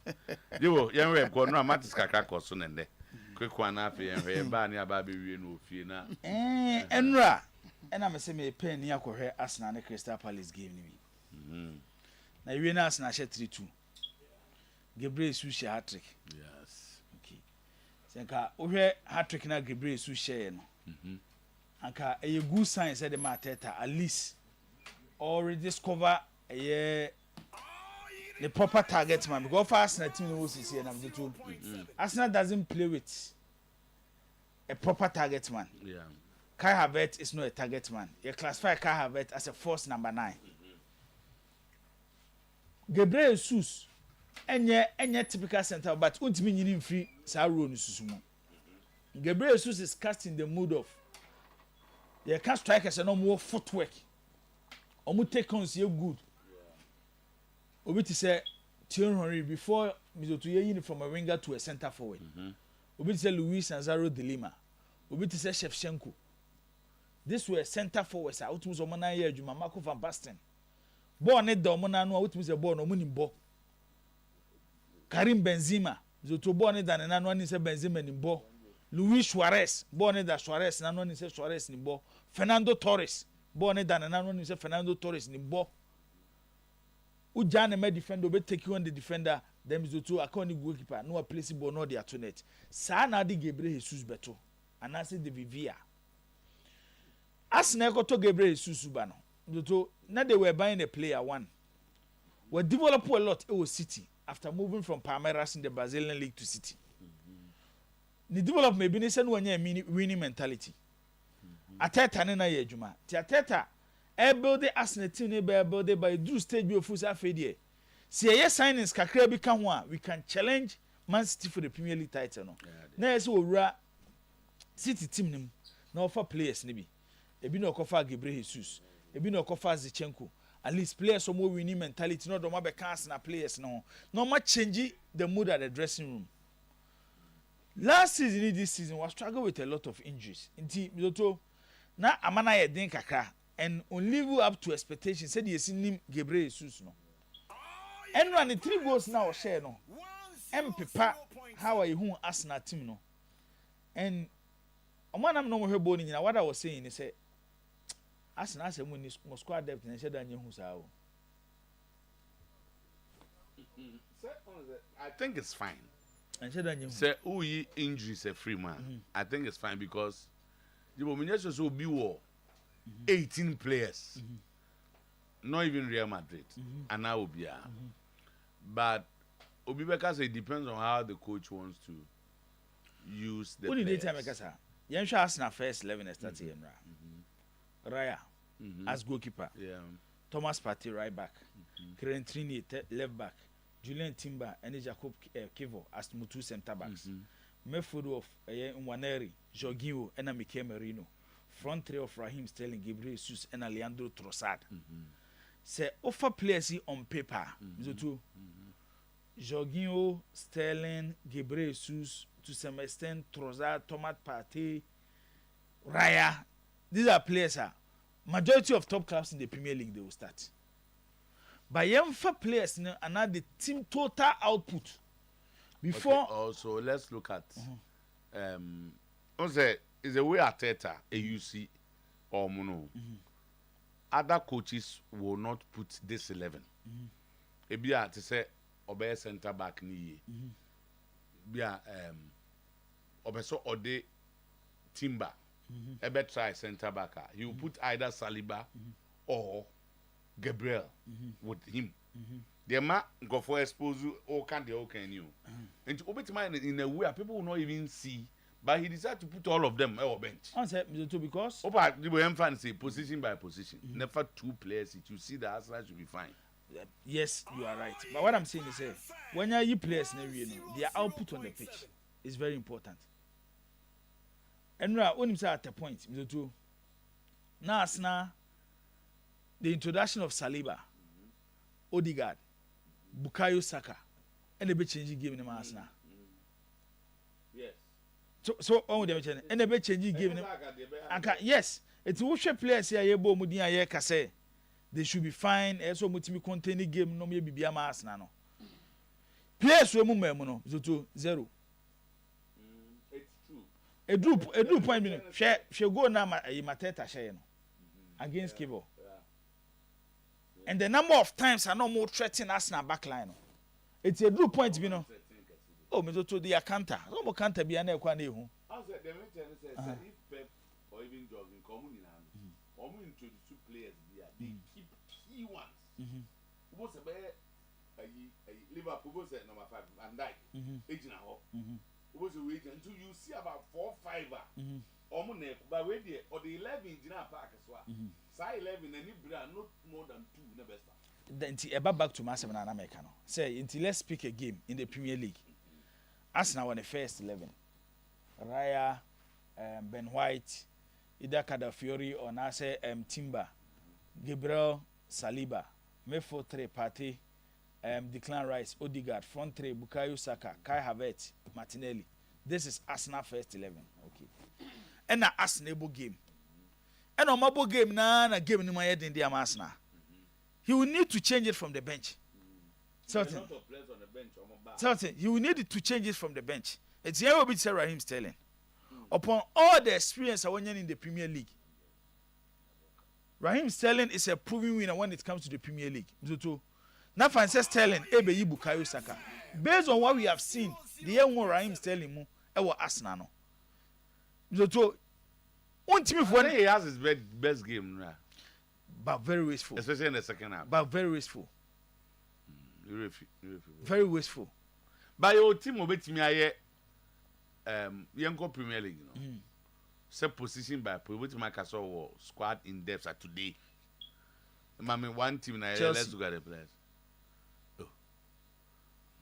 Chelsea, a new name, Fifty. No more, actually. Not your more. Toss and Badass. Because once a team, the two. And then I make how their squad in the Bebo Chelsea in their run to challenge for the Premier League title. And they say, and they are Chelsea were a specific 11 for the Premier League. More a specific 11 for the Conference League. So to the mention I say, it's Emma coach no into a lot of lows. I want the first team players no Premier League, you know. Because ultimately manage between the Premier League and the Conference League. And Nimi anu nyina no zoto Emma resource. But the whole Arsenal dey actually say Arsenal nya qualification against Crystal Palace enra. By moving forward, zoto Arsenal share a stiffer opponent than Crystal Palace. They cannot go with this first 11. It needs to bring back the key players now. About Premier League, ni Champions League game. I agree with you, but the can say is how he manages the others. No, who teams are on Dibo. Me can't be the last one. Almost end through to say Odemwaneri Bogi. Then you put Sterling on the right of Waneri. So I know so confused. Arsenal Crystal Palace bobo. On striker Mateta. Mateta ade ba ko pe ni edinim no. Wo so ni keyword na ngobo. Abrawo Odi Gabriel na ba ono pe. Mateta is out. And you say because e binom be manage based on match no mo kobo no. No used to be a 3-4 bia. But wait there. Kylian Mbappe has not played for over a year. You start him in this game. Mama boy at 70 akwana da form. Okobo Timber has not played for us as a centre back at least me 2 matches. Then you pair him with Kyo. On his right is Thomas Partey. Sterling on the right. Trossard. Medford no. Jorginho, you know, he has not been playing. And Oma can come more talents. You confuse every day. They can say, the total output of the team. But the can say players are majority of them are established players. And individually, they should show their qualities on the pitch. Anyway. And only at the men who ask na players. All right, so 3 are true, and there's another examination. And why for the question? So just said this. Say social no true against you know. No control. And then no control. Oh, and no control science. Pretty technical. No trust science. Science they said. No trust science. Tottenham science. Me too. Tottenham. English and they say one can grab it one true. On Saturday na me bo kai say ebobu o ha ne bobi nhia wo. Na dem ni ka busy park. So tell me say ebobu o ne bobi nhia. Tottenham ball no mo bo no, and Manchester ball no mo bo no. Man, how Manchester wants to play. How Muntimi master said the person who must be an advantage to Tottenham Hotspur. Difference, everyone say, Bia. Ange Postecoglou decided to rest some of his key players. Or rest some their way. Okay. And I go tournament. Who Postecoglou? It's in there, and that science now, Mourinho Kwako Trump, so to a day. Edio, paper 1 and paper 2, Mr. Tonyezo. Enye betema Morin. Enye betema Morin. Those games names the two. You need your players. Ete game ase. No more say game now. They watch some person mo bono. On met me actually in the game for a long period. Enye peace. But then again, makase ade ba ko a abo amori intentem pa emzoto finding a way to get the best in Abrante offense and Diallo. Finding a way to get the best in Abrante offense and Diallo. Because United team when it comes to quick feet and decision making, he's the best among United players. Then getting a workaholic Mason Mount who can press. And the game, they say, yes, maybe your more Manchester United, also Manchester supporters, and your favorite pie, Denmark, Hoyland. But game where you just as a Z game. Oh, in the game. Born be now come towards the Z Premier League, you know, what's some money, but they been Tottenham game now. Sespers or more on a high line. You need a center forward. I'll be Obebizo or Occupy spaces no side or Maba. Asa. They're not mad my humanity. Quite a difficult game. Zutu. Okay. Obeso Ujina baby ya Odie Zutu. Young Tottenham to Manchester 1. Tottenham to Manchester United 1 to Manchester United 1. Because the strength of Tottenham team no Dejan Kulusevski operating from the right side of the attack. Zutu. The weakness of the Manchester United team. Is that Mazrai or Fizi fitness test? That's what I heard. You got Dalono. They say Manchester, if you are genuine, the first thing that's on my coach is to get a left wing back. So look sure. Debbie. And you look sure some. Baby, a corner do and you look sure money do more cause I corner. Because one, he should finish the season with the two. Our bro, European football sport. Oh, yes, and yes, I thought that. Yes, we go. Manchester and Team Court, Manchester and Team Court, another season in Europe. Our Rams to two or mobile in the Conference League. And Europa. No, the American semi campus so. And Europa. Says that Kadi can't catch us. It will be right off. It is a Obo Europa this year. Next season, now Conference League. Coach, and found one time I buy you 1 year there. Amorim, but punish you with their quick passes when it comes to Team Aobo High Line.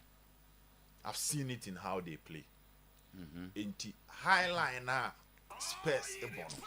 A idea back when Muse will go to their disadvantage. Now, Ruben Amorim like to possess, but you too clearly or back a crano. Idea back when they didn't have many time partner. My diagnosis, the performance. It looks like a manager that is a bit tactically flexible, depending on the opponent that he's playing against. So one thing I know is clear on the identity, the structure, and the episode to be keeping it intact. But there are matches who may decide so best sacrificing possession their opponent, whilst he would focus on efficiency and punish you. And match where I match back when Musa said, "Bibisa no de become." But a coin out the two chino or bet tries to obey using to his advantage. And only idea a mammy GD and again. So your coach in Albana was Manchester City. Forget about the form of Manchester City and the challenges you name say and why we are going to talk about Pep Guardiola on another day now. Still no. A different form of confidence.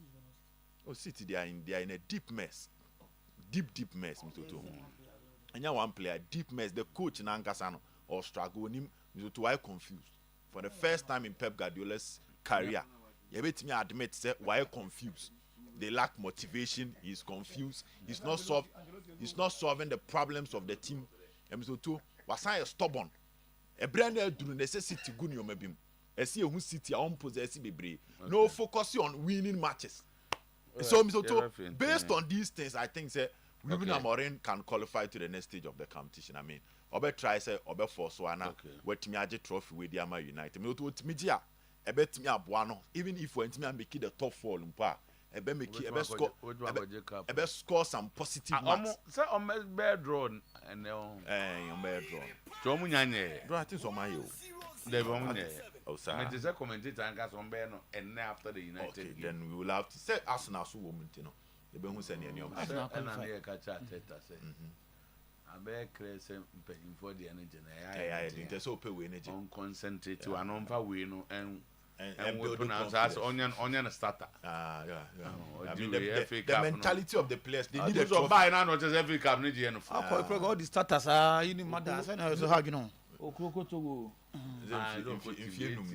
If you nominate years, you too. As all show once. If you Ojibi not made the second.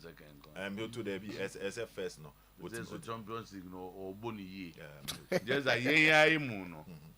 Yeah, don't know issues, and I can't feel. If you ask him, and now I was watching us looking at Bukayo Saka, ball now or ball. Now me shed your Palmer. Eh, na, Motu. Rashford and 7, I see a kind of more power. Motu. Rashford and 7. Man, now me shed your Bukayo Saka in terms of goals and assists. Now had your Palmer. Eh, or Chelsea. And that's what you can to an angle for. Yeah, that's the point I want to make. Say, one time I will remove and my mouth for board. You say you are the next big thing. That's what Jaffa Kwama. So quick one. I did back Ransford. I was here a day ready. Also, when a problem with change of coaches. I said to you, school now. A channel we had work with China with one we are own doing more development. Once a Rashford, to be a coy under one coach. Make first one I didn't boy your shares and goes below. Louis Van Gaal to imagine.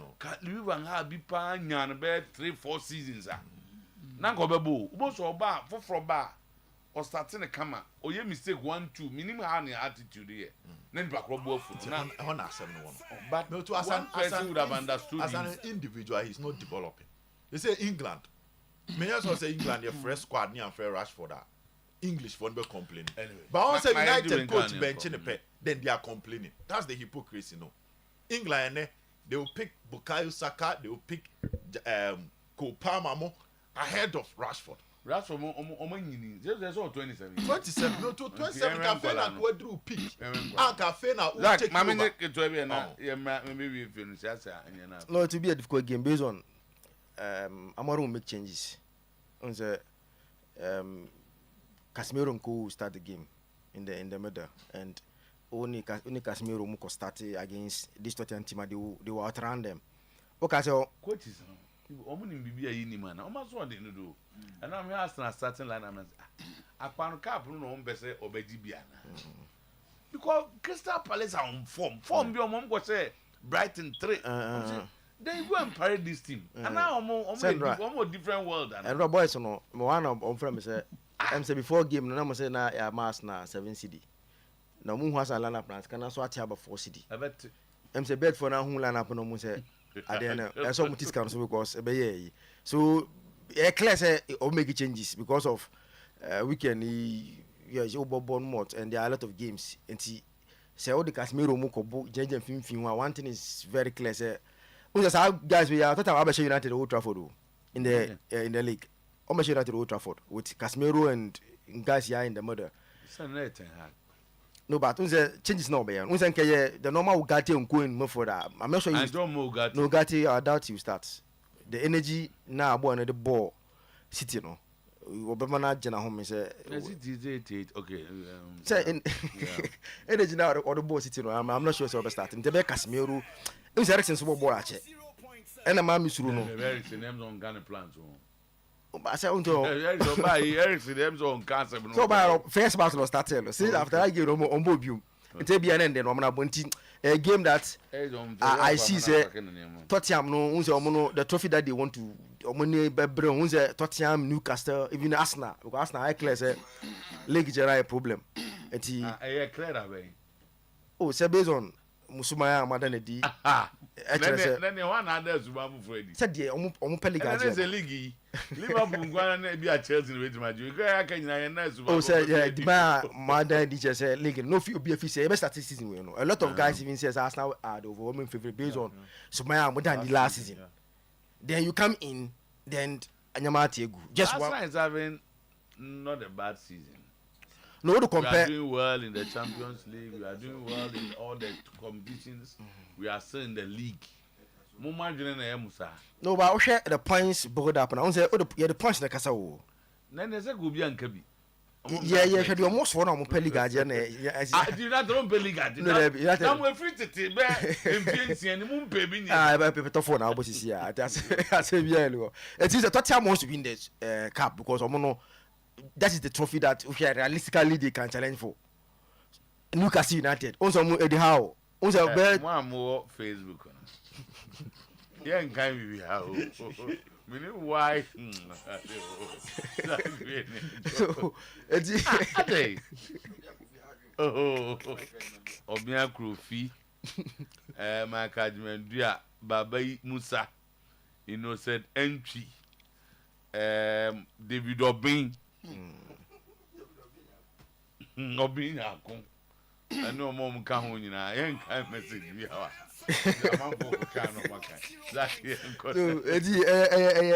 Advantage to Tottenham Spurs. As he said, more. Amorim would want target the Europa League because say one team young and it of on to phone more. You win the Europa League, you go to the Champions League automatically. So, and he may want to target the Europa League more than the South trophies win. So far, they say Amorim buying United. And so by the United performance. By the be a cost cover. So it's you want to target it. Say Europa League in terms of say players there's no team in Europa League or Team United. No, but say at least I'm more of shown today. In the last 2 months in here, I'm the best player in the Premier League in the last 2 months. Number 2, the last player in the Premier League 2 months. Oh, the last 2 months. Oh, yeah, better than Salah. Oh, go involvement, yes. Or Simobia. Go involvement. Oh, yeah, for the last. Go in your Zen. So recently, nothing I should do an anti. Also, go Zen. Why? Bon, I'm saying about go involvement. If it's there, got to be tuned now. And you know, somewhere. Ah, yes, and I SM didn't. You must not walk back to baby and start here. People, David Obin say, send a number B. Now, I send 1,000 cities to so. Either Zakito. Send them a number now. Either you want to go. What is Zakito and Obe? Back number open. I don't know. Send it. Omom Jabon get first corner. And first I say, but number man over 1,000.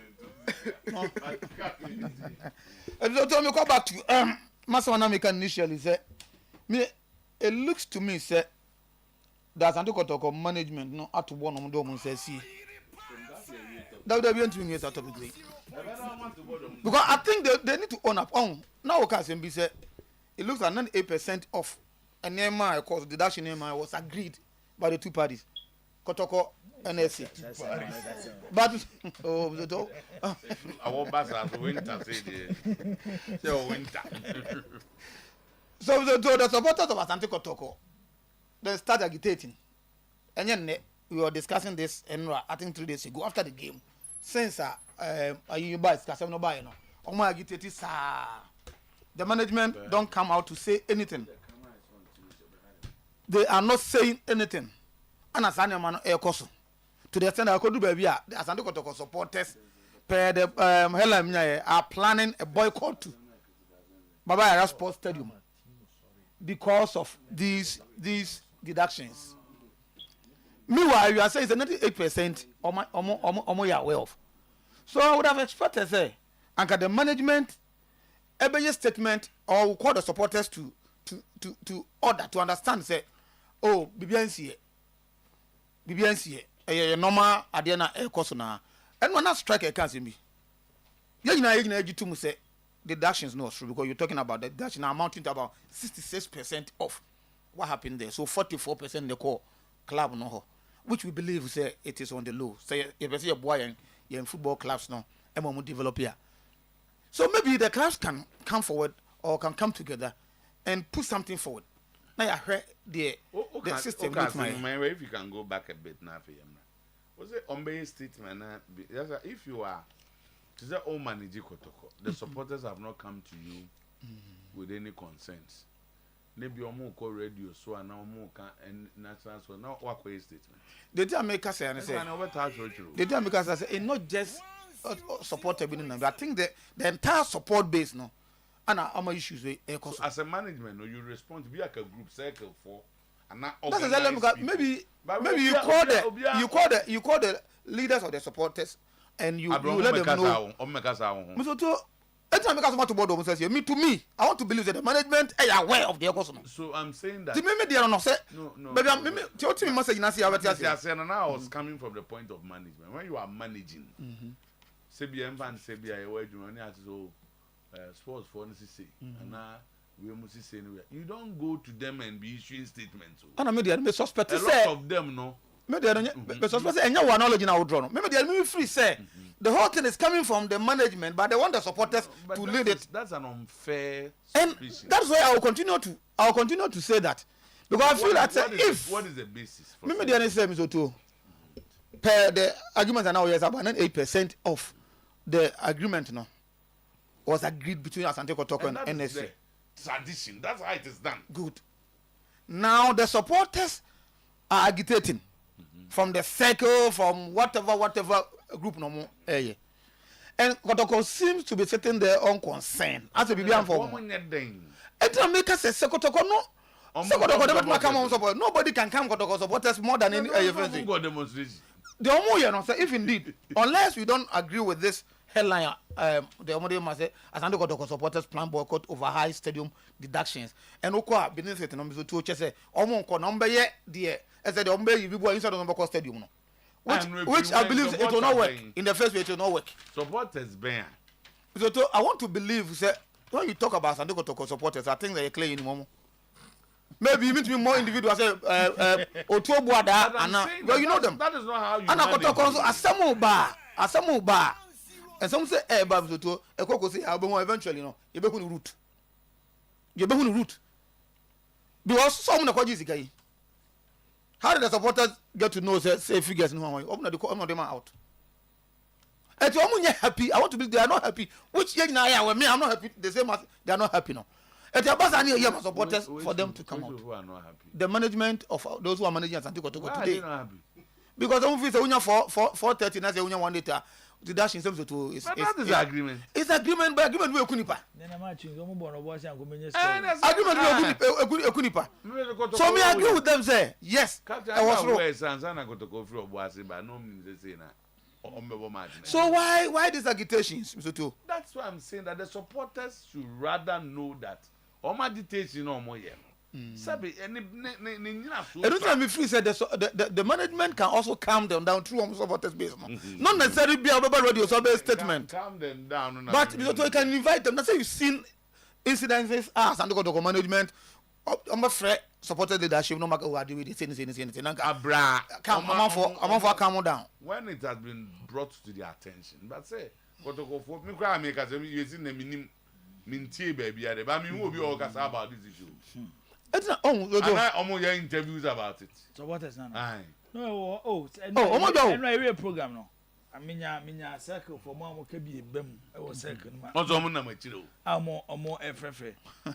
Now some do sponsor authority for who? See I mean draw. We are saying no. I never come on them to. It's the management omo krobe so nya no. Say udi. We are say udi nya da. Asemiaba. So dinya da asemiaba na dia befro. Check as we nya National Sports Authority as. Omo de bone be no maye. National Sports Authority ni every. Omo nya wi o. But National Sports Authority no mu dinya de. Na se kroba no. So, and they say sika pra na GRA 4G no. Yes National Sports Authority. VAT na. VAT nya. Every 10% go mu te yes National Sports Authority. Because mu dinya de. GRA for abejo mu de ko. Besemo. VAT for abejo. Odogo ai. Ni yes National Sports Authority. Yes National Sports Authority. Besre Asante go supporters na to ma start no. Teacher will free ko. Oh nyumbo so hene ba na de ne papa te ase. Asante Kotoko wura te ase. Ghana Hamza Otuo yentimi nyini pam yenu abra ye munidi asem we maka say simple omo form nsem koto management ni fan sem ne kopem so Otuo Ghana yeti o say yetimi kwa ahoyehiem ne ebo opem so so oni am for kasa no mama alone na 17% no ntimi nka be am do 17% no ntimi nka Ebacho omoma ayi National Sports Authority for ntram baby momo fa asem bia nkɔhye wo mo momo fa asem bia nkɔhye National Sports omunye ehu se National Sports Authority ye bibi na mzoto enya yetena ha ye bo omachi ba asem we die magodoko supporter bia nsore ena National Sports Authority for ena wanwan omunye ehu asem we yoto se management ekobo opimso amane a opimso mezoto obato ne nsa from ampanyini so de bana tunko fobi zo from ampanyini a waka kire nse stadium baba ya sports stadium no ade ba kwa manfo hu ne se mezoto si eye development a aban nsore kwaso ko development o eye bibi na ma aban ko development de enti esi baba ya sports stadium nye ntakontia eka ho de dabi Sasia, you would the main years and the other ones. The entire you see because now you were a football club. Your food says, I might be CBBC, and I'm possibly a CBB Moma, and then for so be break chrono. Enti areas I'm the two was your stadium so abra stadium you could see in Yamian Cream, so for so be pioneer being also. They're gonna for you. Men kasa Ghana for ni bam predo do send ni stadium be su eni say aka nwura mu o se na wie na omo nwie oh ye wie ye ma ni any stadium no ye wie yo sa oh e ma mu bia no ma ono abo Isaac Asiama e kura kwaye ne kan ayi wo ho ne luncheon wo ho me so mu bia ah me so to me kan sam cho me ko bi na nya 100% me si bi ko bi so so na wo de obi ami ana no ba cho wa ko bi omo bia yo ye ti opa omo bia stadium na no ha just person so te me chena say but say ubie stadium ni wi am so too community na akosi stadium na si no e dey no mo stadium na ye and you on obu free ho na they say you on obu free obi aba free ho da be ya I saw MP sir yeah ka say MP and so yeah or MP eti secondary no supporters no mo frɛ ne wan na wan me nim say ye dey ya sa nyoma we dura say dey say ase ka no aya na management o mo supporters ni bi on be management ni di nkomo normal express omo how dey akire say omo san check GF 10% because announcement no mo ye no they are not taking the 10%. Now we are sure say GF for what is kebia komo mo dey they are not taking the 10%. I want to believe because when him say from report I mean from report I mean from report I mean you say kotoko call boss no to games from boy no e bia ni ho munya less than 50,000 ezibu ya 90 you are sure oh I'm telling you na say kotoko first league game on boy was it against young apostles e wo boss jagi to won ni pe ko stadium ni ko bi na ni pa opa bebre ntwa say jagi to you asem na kan so te me chance it's what I'm saying is say asem wey obia be kotoko panyina wa kan na omo za abo ase no sa ho do ai da ho adinta na nyeme no omo what is that no come on ko e that be some coin no mu say hey no dia no anyum na da abas beto yo no o ka anyum no oh jai eno an say match you no de ba go mde afọ ko ye ne mo say go back hey oh no mo so to match omo fanfa ba bia be masem na yi okay tena make as a teacher no omo ya omo mo no mo kem so hene ba ne de ne papa ti ase it is over party as am so any problem kotoko ura ti ase into mo fan ko ho na on fra ban no so when no when the president elect when the president elect went to Obuase as good supporters equal the omasem ko tu asase mu no o jaki to ni nkwan so kan but you sana akadia mate aban no mata sana akadia no problem o say anya na meka anya na me boa information bi say say omunko hu asem omunfa fa the right channel na me boa say ko team for example we don't go right channel om ka dey stadium was team ye say ohene na bonka mo kwa ma ohene team ye say o bon okay ye ko ne ye ko bobo so na o ma titi scan nyina to ohene we dey esrew boy na ma nyo mamrafo obey ne simple me ba cho yi enu asem bi bae na ene so manyanya course kakra e wo ba cho has of full coach Watara okay or ball a league game men obo we ya ball kotoko no and na FA Cup game okay say more kind after the game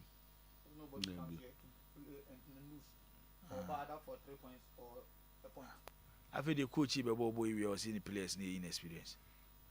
So what they shoot on the day. Tio. It's what I person chere say. No winning players no. Before Bebo Kotoko has game no. No winning the players on inexperience. But dano debut. They showed inexperience on the day. There was players inexperience for that type of game. For penalty. But with the same coach no but league game as Kroma na Obano. Why nya dey cry draw? Why nya dey cry draw? And na kwa dey asem bia mete. Watara no muso so no so. Ah, that name for Fuzak near there. And then tell that. And then my judgment there. And the house of Fuzak. House of what to be framing now.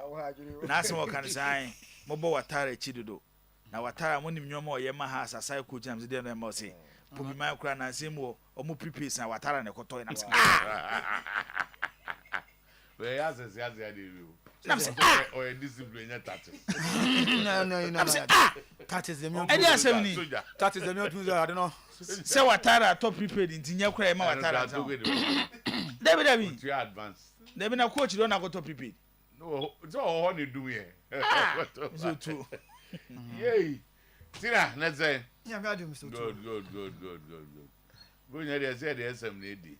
Event SM. Next time, one sponsor DK event for a day. Oko any chairman come be sponsor because I'm matching the day. Any SM no. Say, omu nyina ya ben. Eko. Ahodemu. Ona say untimi nko holidays we abra onya SM ba kwa na mi bi and to bag na oda ye nema. Untimi. It is impossible Mzoto. This Christmas goes with SM. SM Christmas. SM too. Okay. Another one. So to we am say ye dey check ese pa na e ma Oyerepa ahwefo yina. January free market team all the Befikrom. All the headquarters you know. Check ese pa. E mo bia official pa. Na official pa dey you hu say Bronya na so. E say na ye din kan kai no. This time the 2024 Bronya ye the SM lady. Go fast start just imagine say one can say what brought from January up to December and say what ball baby time is from January up to December for more than quarter SMB who to SM ye juma share I dey be America say so we a bema pa you do one somewhere around 4:30 and say bema also no chia and say bema no to be sorry chia bema bia ahwache bema to be sorry chia bia hwe hu say wo problem we yes sir oban no on respect to oban no part to bibia man on respect to that and by no so muti msisi ansa mo hwe msisi ansa be kan say wukun and say husband and our partner emma osika say for kodwom a ansa na ska amount bi odmo bia ansa na obedi dwa no be sure say to SM ba ko ansa na fa command no the command no na one prepare dwa no grandpa be man ni beje cause SM ye adwuma papa bema bia so wutie me say wonya bibia amfa ma wife or partner eye Christmas ya bombodi aman SM na nothing can dey embra so ankasa emba bi wo think na atikokra I say bebre oh no be dey hu say atikosa oh om na be kan ya na say wo na wo te me be say me hu say ana dey wo friend oh okay wo friend because I say what trade you ti sa na tikwa ya ye den no anye de e dey na anye de no yeah masa bro nya ba o mu kasa me ntiase yo just no be man dey boss a won say adna say we ni gina e so mo ma ho no I say tite na de no what you say I say tite so no e so mo ma ho no ba ni da ho why say we no as a team adua no oda team baya e we say wo ya ha be ma no but so we when I so jiju say na be ma so so sweat na che so nya ahode na dey jiju ho say o to nyum say oh so we be say send sports ya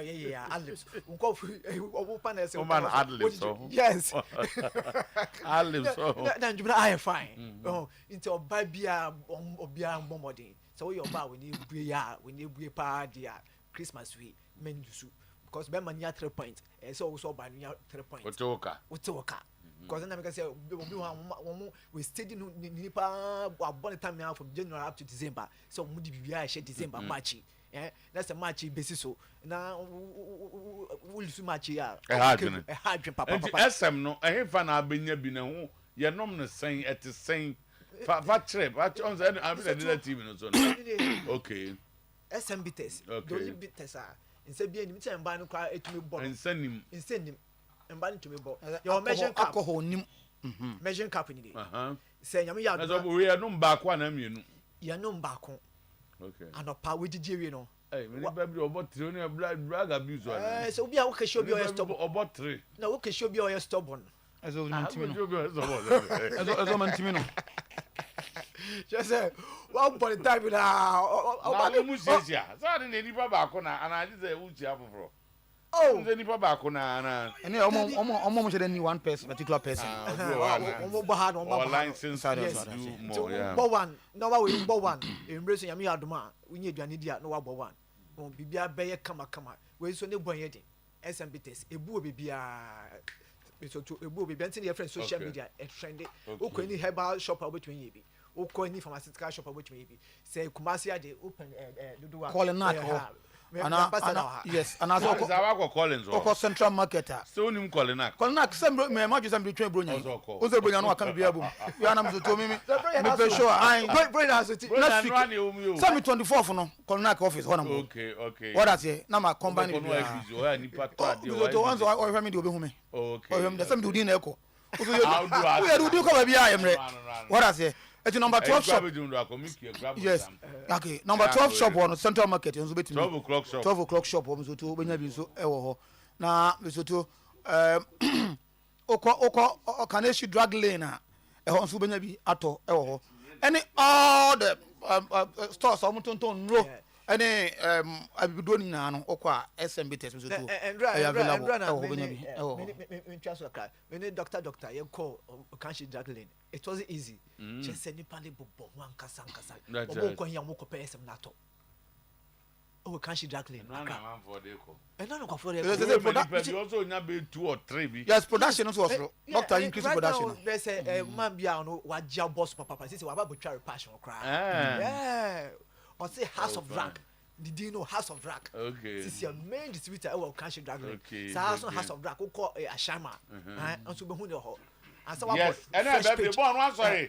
Na me dia some furniture and opponent na ne wife birthday. Yeah, your opponent na US. Opponent na ne birthday. Onu so US. Born again kra na nsin kra de na hanu ya na say. Sa swami for call no so what so too. Swami de ne be ne nwi born again am. Born.